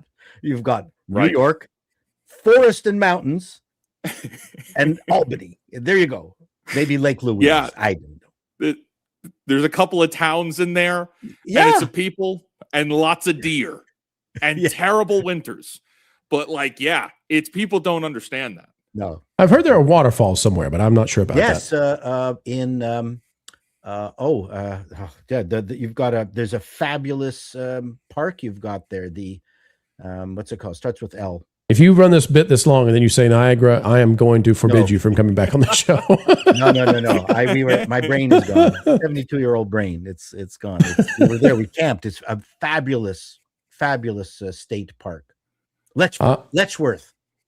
Did you say Lexworth? Letchworth. Letchworth. Sounds like you meet a lot of interesting people there. In Letchworth. It's beautiful, and it's called the Grand Canyon of the East. It's gorgeous. The fear here, Andy, is that families who've lost loved ones on 9/11 are going to stay home and say, for the 25th, we're not going to participate, and we're not going to be part of the media circus. And then this does turn into a media circus, and this does turn into sort of like with the national anthem. Will they stand? Will they take a knee? Will they sing? Will they not? I think family is going to say, you know what? My loved one deserved better than this. And so that's what it could become. And that's the media situation that we've got. What are your thoughts, Andy, on the families who decide to stay at home? Well, I'm just a couple hours south of New York City. And, it's a little less than 2 hours up the turnpike, and so there were a lot of people. I've known personally people who were directly affected by it, and when you've got Mamdani hanging around with guys like Hassan Piker who said America deserved it, it's going to be really hard for him to distance himself from that because he's not willing to take a stand that would alienate some of his base. I think it's a crucial thing. It has to make people answer certain questions or at least ask certain questions that need to be asked about where you stand on certain things. If there are whole countries out there that were cheering when this happened, and if you're not for America first, then that's going to cause a wedge with a lot of people. Like, yes, New York City is New York City, but I got friends that live in Buffalo, and they are certainly not fans of people like Mamdani or Hochul. So, like we see around most of the country, yes, big cities tend to go one direction, but a lot of the rest of the state does not. So I think the world is going to be watching how this goes, and the media is not going to know what to do because they have their biases and the way they want to go, but I don't think that's the way the country's going to look at it. Lauren, as someone who is close to the situation, you are our native Washingtonian, I believe. Lauren, you maybe have some insight into how this should go down. What do you think about 25 years later? That how could anybody have ever seen this? Back, if you told people at 9/11 when it originally happened, if you'd said, hey, in 25 years, we're going to have this situation where you've got a man whose wife is saying these sorts of things, and these are his beliefs, and he's probably a communist, and he's going to be the mayor of New York, and Giuliani is going to be, they're going to disbar him and attempt to jail him and do jail him maybe some. Lauren, it's been a wild ride. It's been a strange, wild 25 years. Kind of despicable 25 years in some ways. Yeah, I mean, I don't think there's any way anybody could have seen this coming. Anybody could have predicted it back then. But I kind of disagree with the contention that we can't really know what's in this guy's heart and mind. But here's a way that we can be sure. I think there's a way to actually really easily solve this. If this guy has the best interests of New York City and state in mind, then obviously what you want to do is honor the fallen and not bring a bunch of division to the city and the state. And so you would logically draw the conclusion that I would be a distraction during this ceremony and I would cause some hurt feelings and division within the city. So obviously I should remove myself from the situation so that I don't become the focus and the families of the fallen are. If he does that, he actually gains some respect in my eyes. If he doesn't, he's not really for the best interests of the city and the state. And that should tell you enough right there. But if he doesn't go, then some people would say, well, he's the mayor of New York. He's disrespected. Mm-hmm. I mean, you can see how that would be twisted immediately. Mm-hmm. No, I can't. And I think that if he was if he really did want to take that stance, which I don't believe he does, but let's say he did, because he recognized that he would be a distraction, then he would come out and defend his own position. Again, if he does not do that, then where his heart really is. It's really easy to tell what his feelings are about. Are they with the fallen? Are they with the ceremony? Or are they with himself for political advantage? If it's for himself for political advantage, then his interests are not the city and state. This isn't rocket science. This is real easy. See, I think he should show up. I think he and his wife should show up, but I don't think they should give a speech. And don't sit in a place of prestige. Be humble. Explain what you just said, and I think then you win both sides as best you can. And somebody's always going to dislike what you do in politics. That's the nature of politics. The whole game is to dislike something. There shouldn't even be a both sides situation here. It's crazy that this has been turned into a divisive issue. It's the memorial of an attack on the nation, not even just the city, on the nation. Like, people died. A lot of them. The problem is the fact that it's become a divisive issue, Pro, is actually inhumane. The fact that we are now debating something that is actually coming down to, we got to honor the fallen. Oh, do we have to? Do we really? That's where we're getting to here. And that's what I mean by you're going to see the worst thing this year, and then it could be a little bit worse next time. Because which with every step, it might feel like an inch, it might feel like a centimeter, sometimes it's a whole mile. We are getting further and further away of what it means to be human. The fact that 25 years after the whole world changed, now do we really have to keep doing that thing? Maybe 25 years has been enough. I take your point, Wiz. I take your point that it's very unusual that you would have somebody in this kind of position who's hanging around with people who say that America deserved it. Like, that's a very unusual thing. That's why it puts us in a very unusual, what we would hope would be an unusual conversation. I hate it. I hate it. But here we are. All right. Any other thoughts before we wrap this one up, guys? On that case, folks, say a prayer. What'd you say, Wiz? I said good chat. And good chatto. I'm glad we went to Canadian first, honestly. He knows a few things. I brought my Canadian hat just so you could be reminded that I am Canadian. Make Canada mediocre again. We could always count on Canada for that.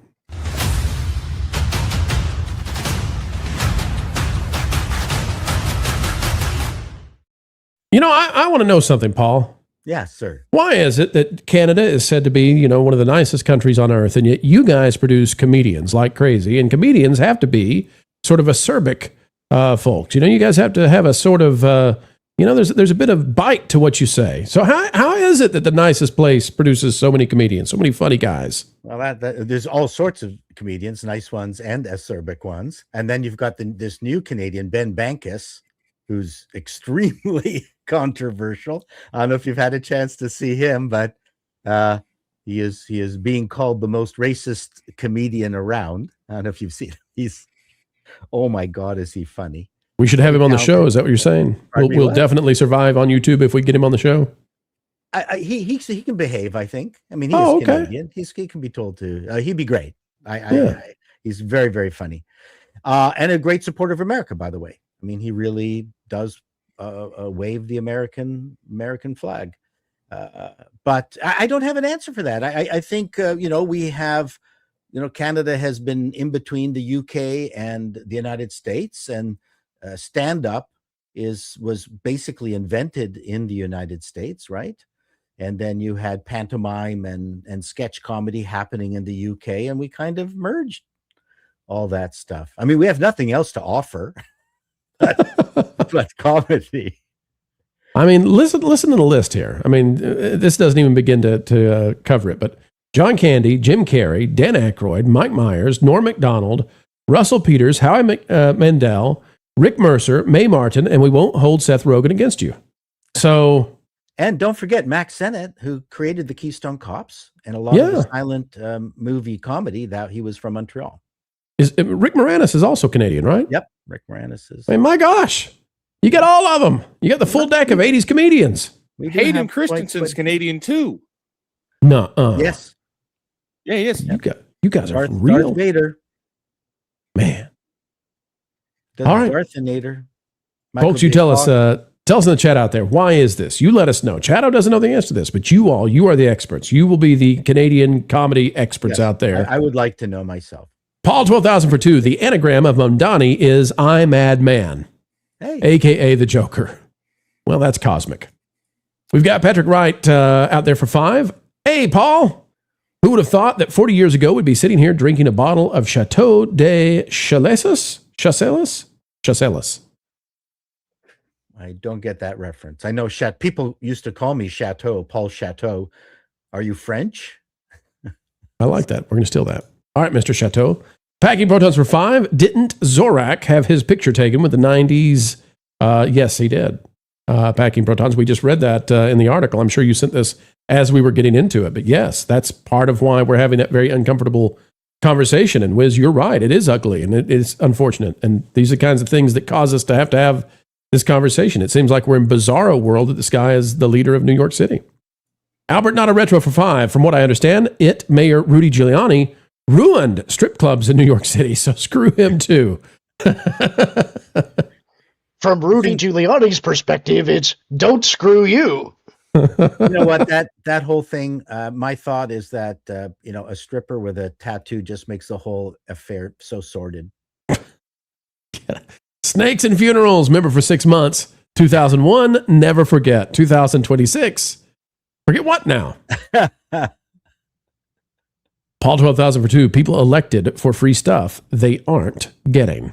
Well, yeah, you get those phones one day. That is an age-old political tactic, right? The most recent president of Brazil gets most of his power by giving money, cash prizes away to the poor of northern Brazil.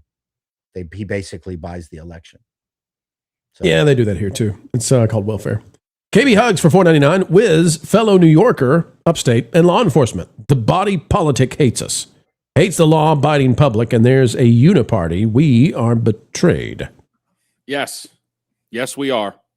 You mean you didn't like your choice between Mamdani and the nursing home killer Cuomo? You didn't like that choice? Why did they pick Cuomo? And Curtis Lewa, too. Terrible candidates. But why? Yep. Why would they pick The Walking Dead like Cuomo? He was never, wasn't there anyone better? I don't know. Is there someone? There's in New York. There's never anyone better. Any bum. There really is. Any bum laying next to the subway would be better than those two guys. I mean, that's where you are, right? I mean, honestly, because it's like, okay, you laugh and you say, well, the drunkard down in the subway, he's not better than these guys. Really? Did the drunkard, eliminate thousands at least of elderly people in the nursing homes through sheer stupidity? How was Bloomberg as a mayor? I like Bloomberg. And I know a lot of people will disagree with me. I liked Bloomberg. That's because you hate soda. DEFCON That's Prime. not true at all. DEFCON Prime for 5. My son's maternal grandpa is Jack Maple. Now, we better be careful here. I better read this before we dox a kid. My son's maternal grandpa is Jack Maple, NYCPD Commish of Operations and Crime Control Strategies during 9/11. he passed shortly thereafter, he'd be so angry right now. Mm. Yeah, a Thank lot you, of DEF them CON. would be. A lot of them are. A lot of people are. Great respect to those who gave so much. John for 10, I remember scenes played around the world on 9/11 where people in Gaza, Lebanon, etc., were doing the boom booms in the air and doing that kind of stuff. People said never forget, but we did. And it was told that a lot of those things were not real and yada, yada, yada.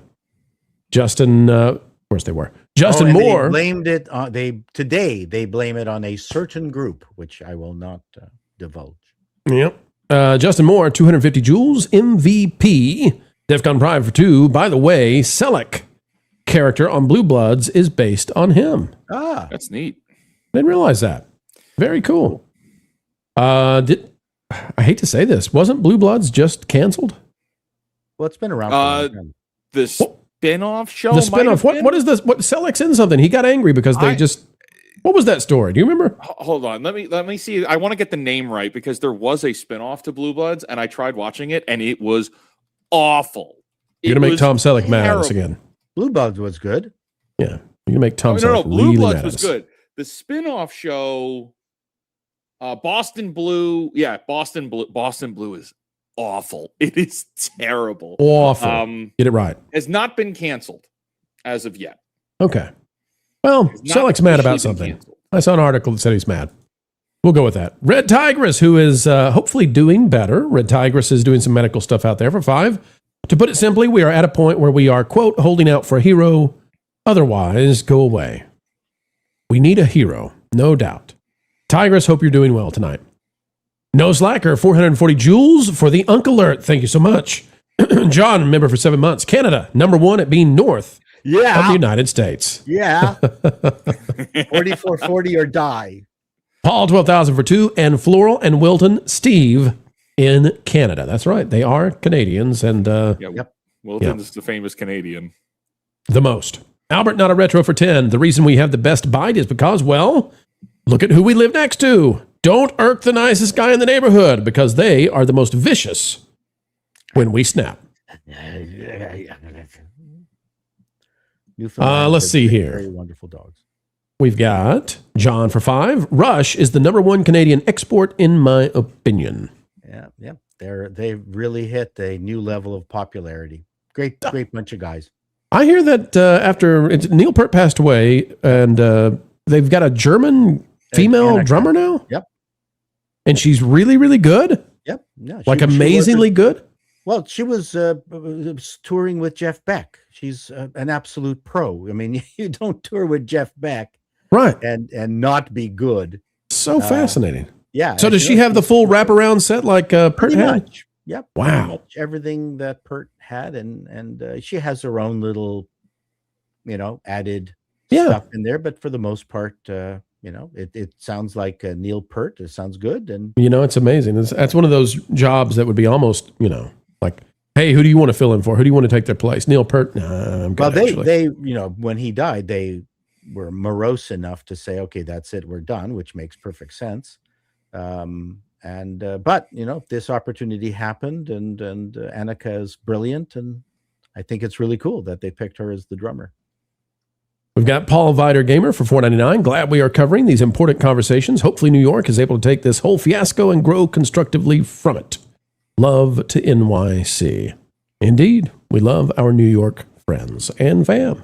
Rona Strata for 5 for Chatto. Remember, if the women don't find you handsome, they should at least find you handy. And that's a quote from Red Green, the man who made duct tape famous. DEFCON Prime for 5. As a former New York Brentwood teacher, our union basically forced us to endorse Cuomo. His 2% tax cap still cost me a tenured job. We were afraid to speak out against. Yep, politics can be a messy thing, and the unions tell you what you're gonna say. Packing Protons for 2. Rouse Dower, Canada's greatest export. Rouse Dower. I mean, we have exported an awful lot of music, and Zambonis. Yes. Alberta, not a retro for 5. Canada offers a lot to the world. Look into your own country more. By the way, check out the channel Canadians at War. You'll learn lots of cool stuff. That is, I mean, yeah. Very cool. Very cool. All right, folks, we've got one final story. We're going to make it rather quick simply because we didn't want to dip too late into the night. But how about this one for the end? Our good friend from CNN, Don Lemon, wants charges dropped by the DOJ.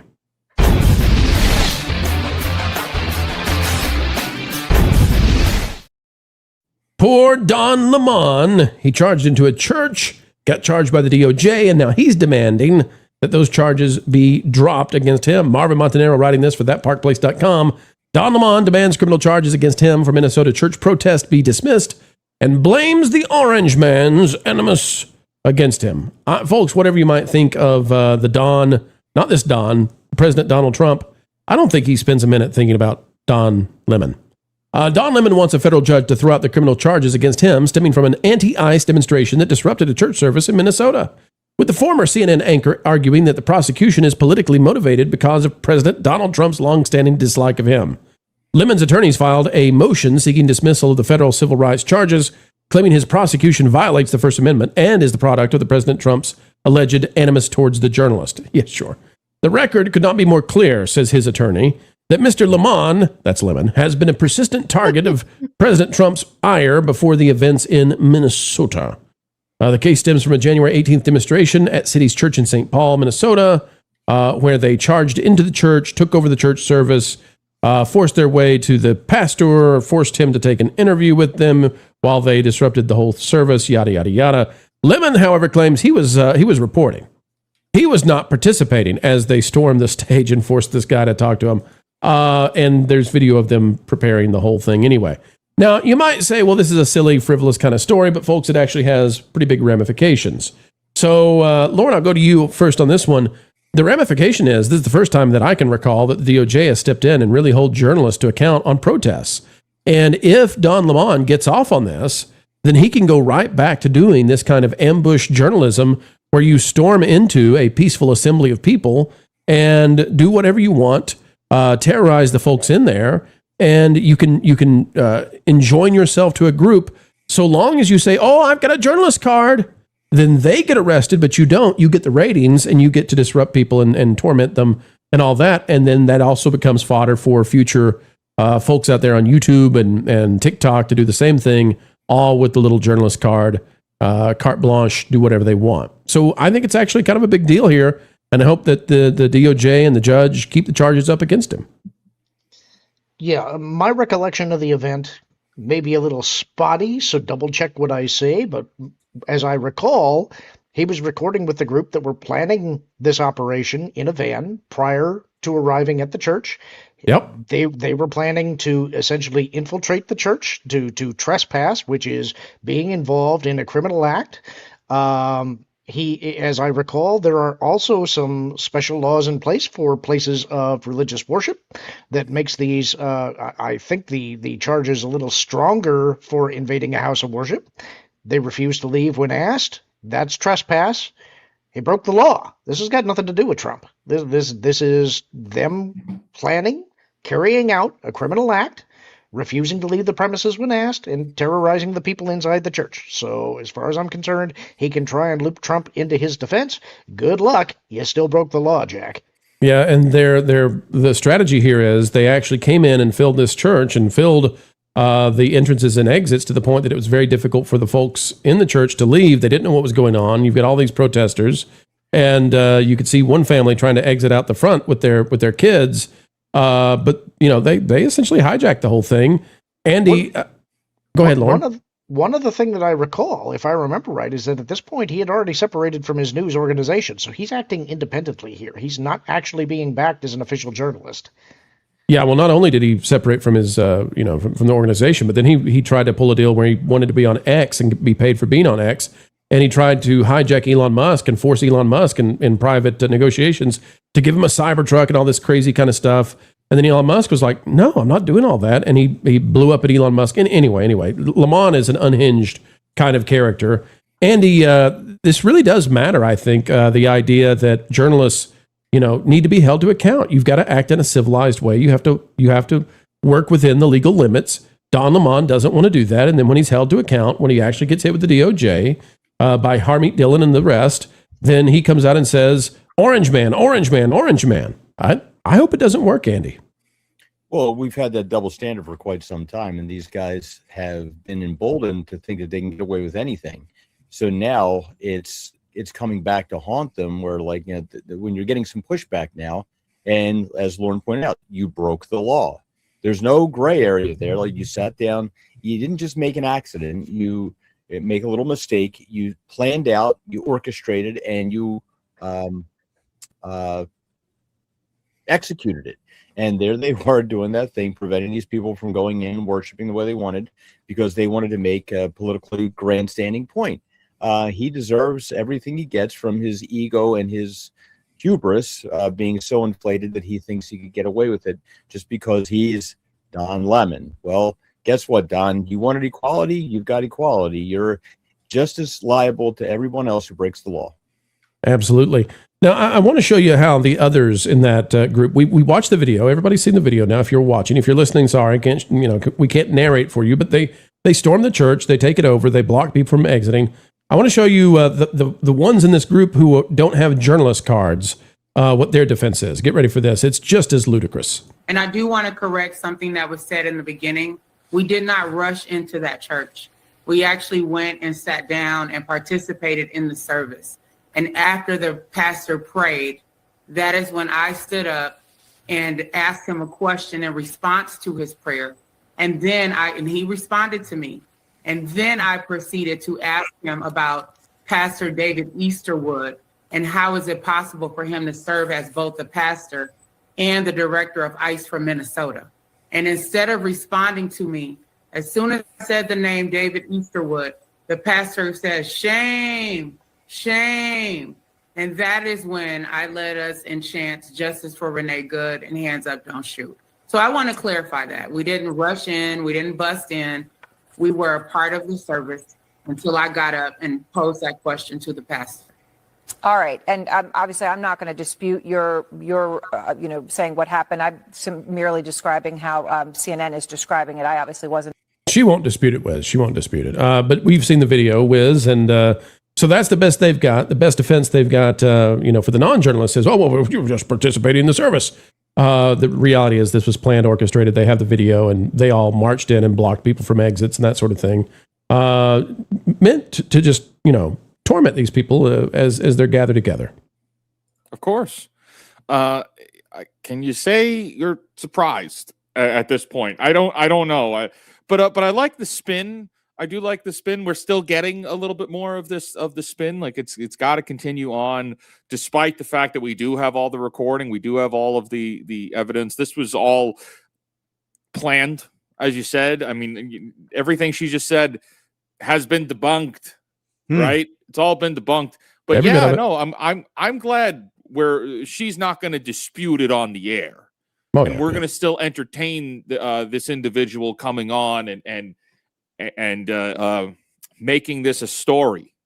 There is just such unrest in this country. I don't blame this woman for going on the news and telling the story. I don't blame Don Lemon for playing it up as he does, but I do blame the news media for profiting on all of this. I blame the news media for creating constant unrest in the West.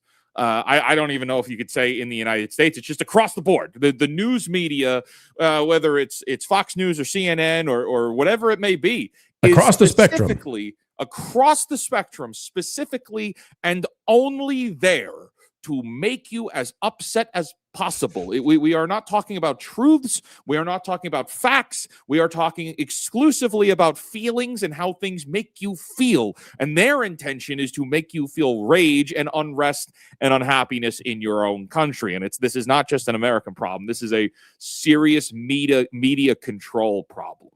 And it scales all the way up. It scales all the way up. I'm less mad about her. I'm mad about the news anchor and whoever made the decision to put her back on the news. This should have been a done deal. My biggest frustration is that no one is questioned for their ill-conceived ideas and lying. The reporters kind of just nod and there's not even, like, you don't have to press them, but there's not even a little bit of pushback. But the main piece in this entire story, no one has said anything about, and that is, did these people put anything in the collection tray? Or did they all just put their thumb and did the old flick on the bottom? That's all I'm saying. Did they tithe or did they mime? All right. Yes, there it is. I mean, who else asks this but us serious online journalists? Serious journalists. Talking about serious journalists, Paul, I'd like to get your take on this. And I know it's hard to look at, but we're talking about the guy on the right. The Don Lemon is. I just want people to see what kind of an intellect I like this. we're dealing gal with. on the right. You said that's funny. I think that's a good Freudian slip. Here we go, folks. Here's the intellect of Don Lemon. See if you can decipher what he says as he gets ready to face the DOJ. You know what I think is very American? Is not painting people who are Muslim or who are not Christians as demon, or who are non-believers as demonic or communist or somehow bad for the country. Our founding fathers said that there should be no test, a religious test in this country. There's no national religion. And so I think the more American thing for me is to accept people in office who are from all religions. And that includes Abdul El Sayed. That includes Zoran Mamdani. That includes an Ilhan Omar, or any of those folks. So there's nothing wrong with being Muslim. There's nothing wrong with being a Sikh. There's nothing wrong with being Baptist or Catholic or Jewish. But you seem to be demonizing the people whose religions that you want to otherize, and you're doing it on purpose. That's not very American to me. All right, enough of that. Paul, these the people that are being criticized, they're criticized for the things that they've said or the people they've associated with. El Sayed has these extremist views. Yes. You've got Zoran Mamdani's wife saying horrible, terrible things about America that that the country deserved. Well, we'll just leave it. Anyway, Paul, there's lots here. I just wonder, do you think that we'll see Don Lemon with his intense journalism disrupting a service in a mosque? Do you suspect that's on the way now?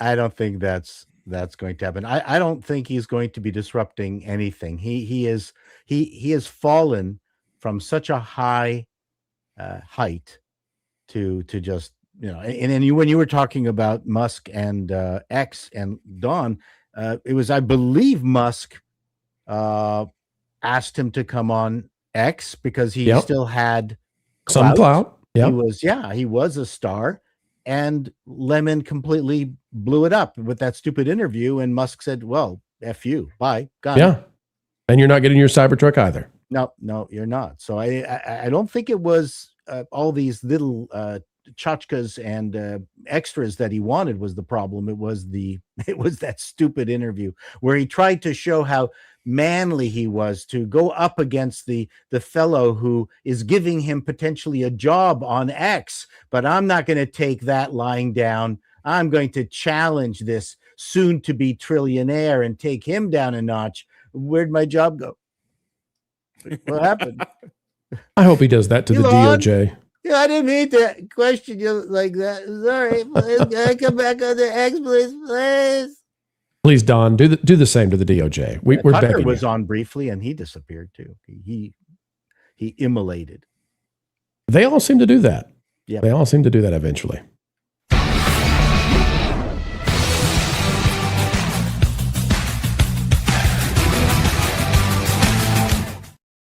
All right, folks, it's time to wrap this show. But as we do so, Lorne, would you watch? People are going to type in, instead of Q&A tonight, they're going to just type in Paul, or they can type in Chatto. I don't care which one they do. Don't do both, though. That's a little bit, it's too much. Just double Paul dipping. Or Chatto. That's right. Don't double dip on this. No. Pick one. Do not make me choose one or just one. Chat, do both. So the I will end this stream. I have access to the button. And I can't take it away from him right now. I don't have the ability. All right, we're going to go with Chatto. You type in Chatto then, all right? Because the super chat goal was chat with Chatto. So you type in Chatto, then you ask your question, Lorne 10, and we'll send him over to Paul and see what he's got. All right, while we wait on those 10 Chattos to come in, here we go, or chateaus, as they say these days. Only the Chatto knows. That's right. Packing protons for 2. Paul, look up the final sacrifice, Rose Dower. Rose Dower. Okay. Final sacrifice, Rose Dower. I will do that. Caveat ties for 2. Don needs a legal lemon aid. Oh, that's what. He's getting a lemonade. Yep. Albert, not a retro for 2. Calling it a night, lad. Stay safe. Keep it cool out there. Parmas Dax gifting a pro membership. Thank you so much. We appreciate that. Folks, whoever got it, make sure you say it's appreciated. Caveat ties for 2. When Don does I'm in a car rant, is it always in a lemon? Every time.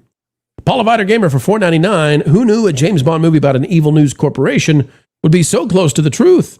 Glad that's the only one, right? Right? Right?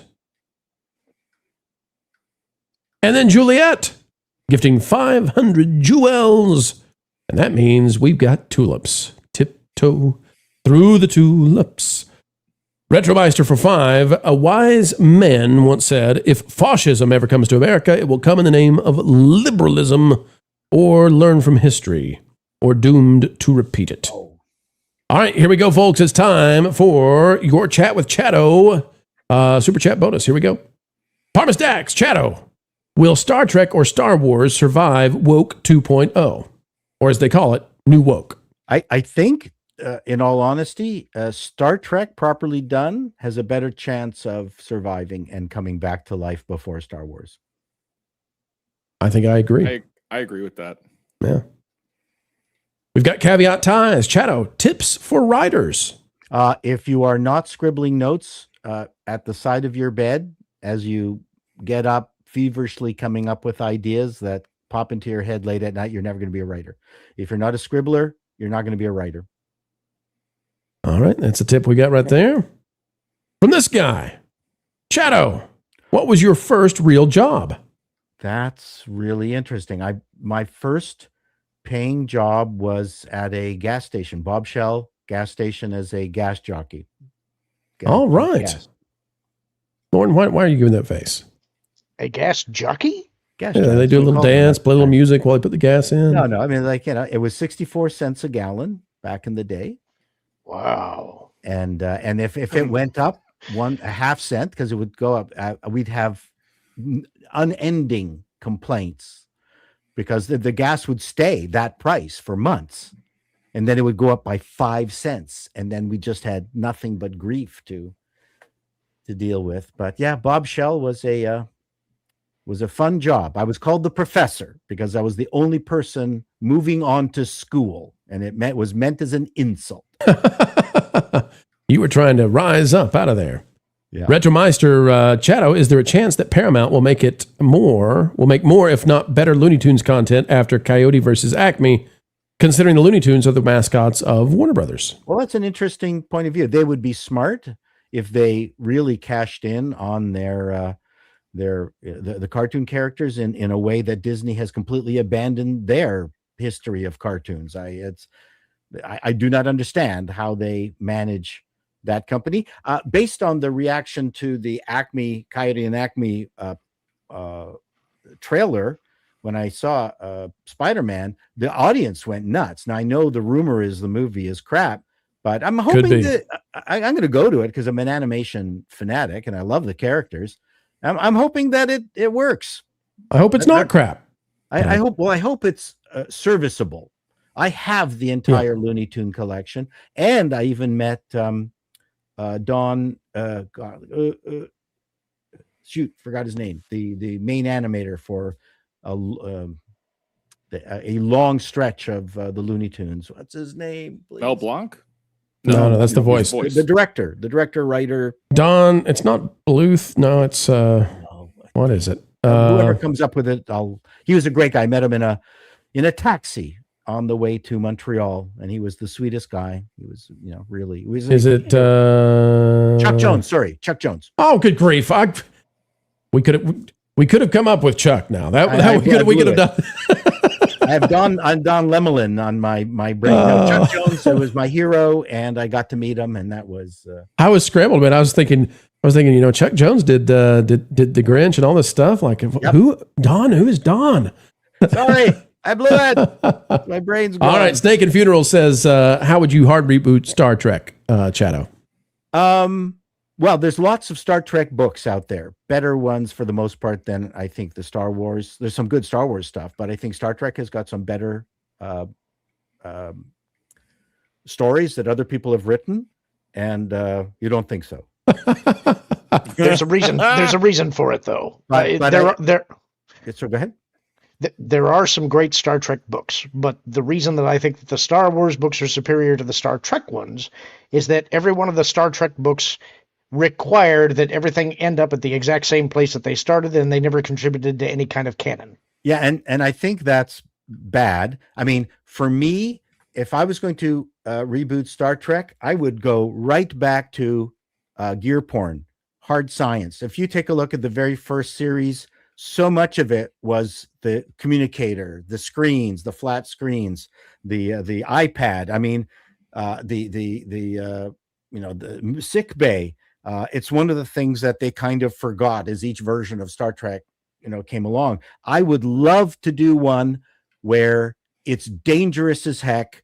Very much, I'm inspired by Musk's their Starship launches, where they're building a first version of the Enterprise and it's blowing up and things aren't working and they get stuck and they got to send out some bad thing is happening out in space and they got to send out a ship that is not properly functioning, right? And it's like bloody dangerous to be on it, but they have no choice. So there's like consequences, danger, and I would go back to the oldish design of at least like what they didn't do with the Strange New Worlds was make the Enterprise look anything like what the Enterprise was going to be. I mean, that was just drove me nuts.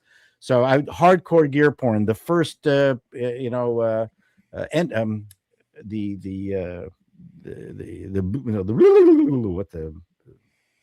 when they could zip around from planet, what is it? I'm not going to try to save him this time. I just want to see. Damn it, you're making I just want to see where the transporter. I just want to see where he goes. Like, what's this next is after? entertaining on its own. So I have an argument with Script Doctor that I would love to see a version of the transporter that they need to actually land on the planet, a landing module that they can connect to, rather than it just using the physics of being able to discombobulate a bunch of atoms and bring it back on board. So then you get this added story of this thing has rockets and it lifts off and goes back to I like it. The ship. And that would be, plot. That would be part of the plot. They that thing could break down while it's on a planet. So they got to stay there for a certain amount of time while they fix it, or, any number of things. I think it's great. So I think you need to go back to the beginning of it and just hardcore, whatever the believable science that we can come up with for that time. That to me would be the best Star Trek for me. Folks, we've got all 10. Now, we haven't read them yet, but don't send any more in as much as we would love for you to get your questions in. Sorry, you guys here want to go home. Well, we've hit our 10. Patrick Wright for 5. We're going to skip the line because it says, Paul, Chateau de Chasselas. Paul, Chateau de Chasselas. That was a line by John Cleese from the brilliant sketch, The Four Yorkshiremen. There you go. It was. Okay. All right. They were the guys who said, "Oh, you've got trouble. I've got to live at the bottom of the lake. I got to get up in the morning 24 hours before I have to get up. These kids don't know what it's like to, That I think that's the bit." Jaggin. Paul, if you were able to rebuild Hanna-Barbera content, not Scooby-Doo, how would you do it? Wow. I don't know. I mean, they have a certainly large library of characters. Who are you going with first? Dopey Dog? Who's your lead? My dad's favorite was Deputy Dog. Deputy Dog. Okay. I would go back with Deputy Dog. Take that, Yogi. There you go. Deputy Dog. That's right. I'd go with Deputy Dog. Your reverse Uno card. Chatto. Professor Chatto has a ring to it, though, doesn't it? It does. Thank you. Set him on his path. Jake is out there, says Chatto, been seeing some indie games with great-looking women, also still looking for a job after nearly 4 months of being jobless. Is there also a way I can join anonymously? The game business?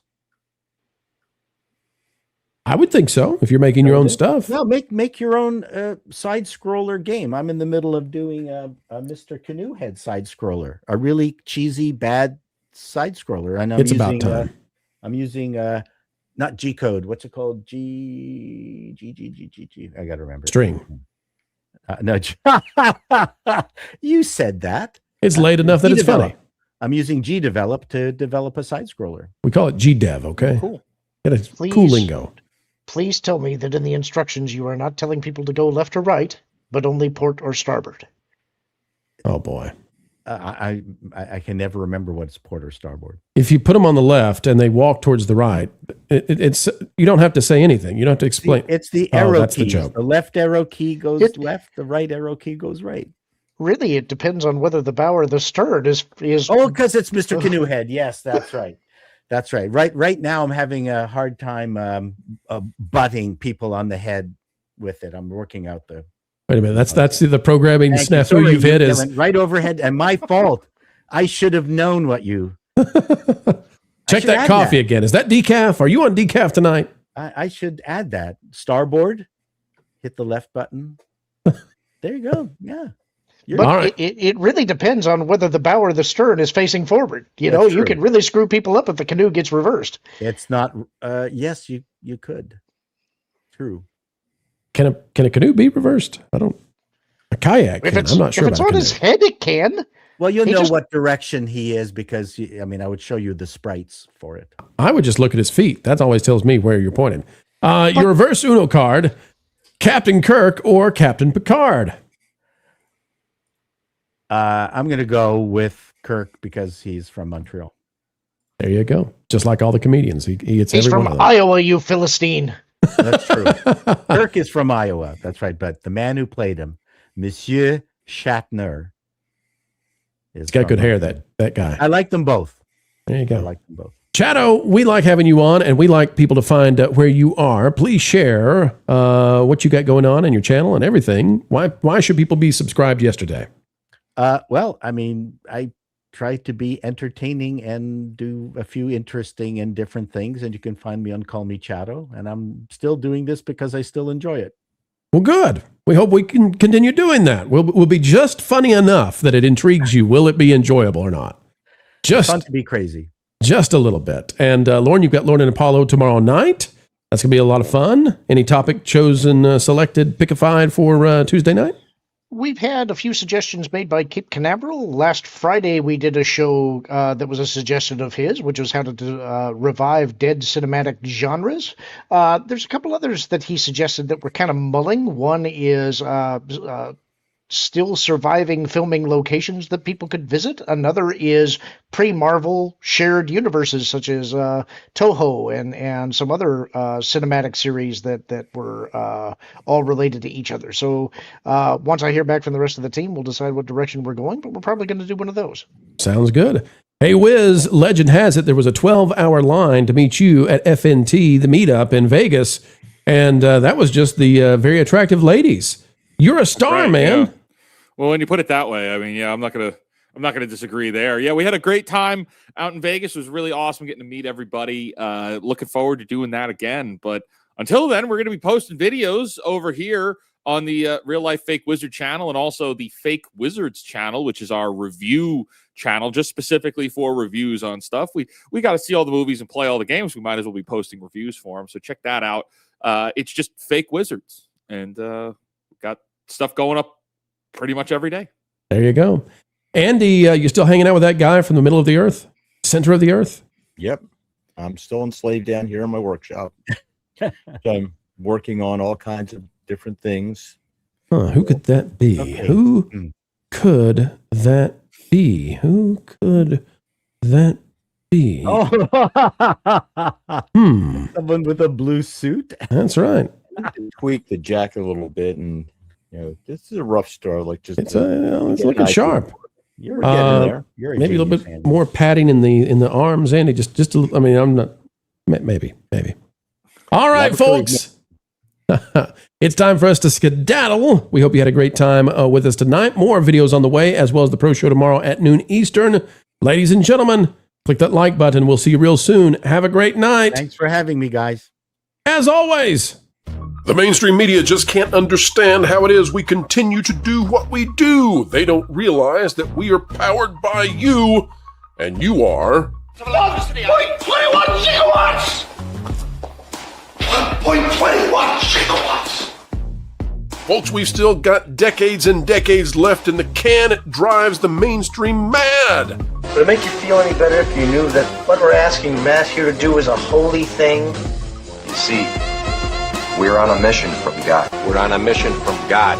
Now you're gonna put me right back in the joint. They're not gonna catch us. We're on a mission from God.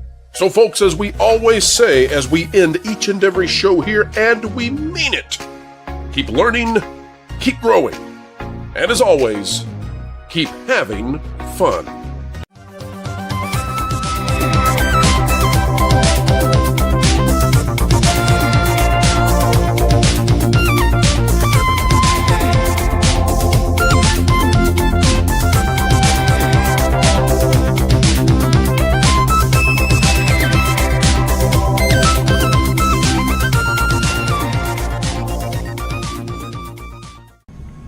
Every time they hit him, he stood back up again. So they hit him harder. Still, he got back to his feet. Standing man.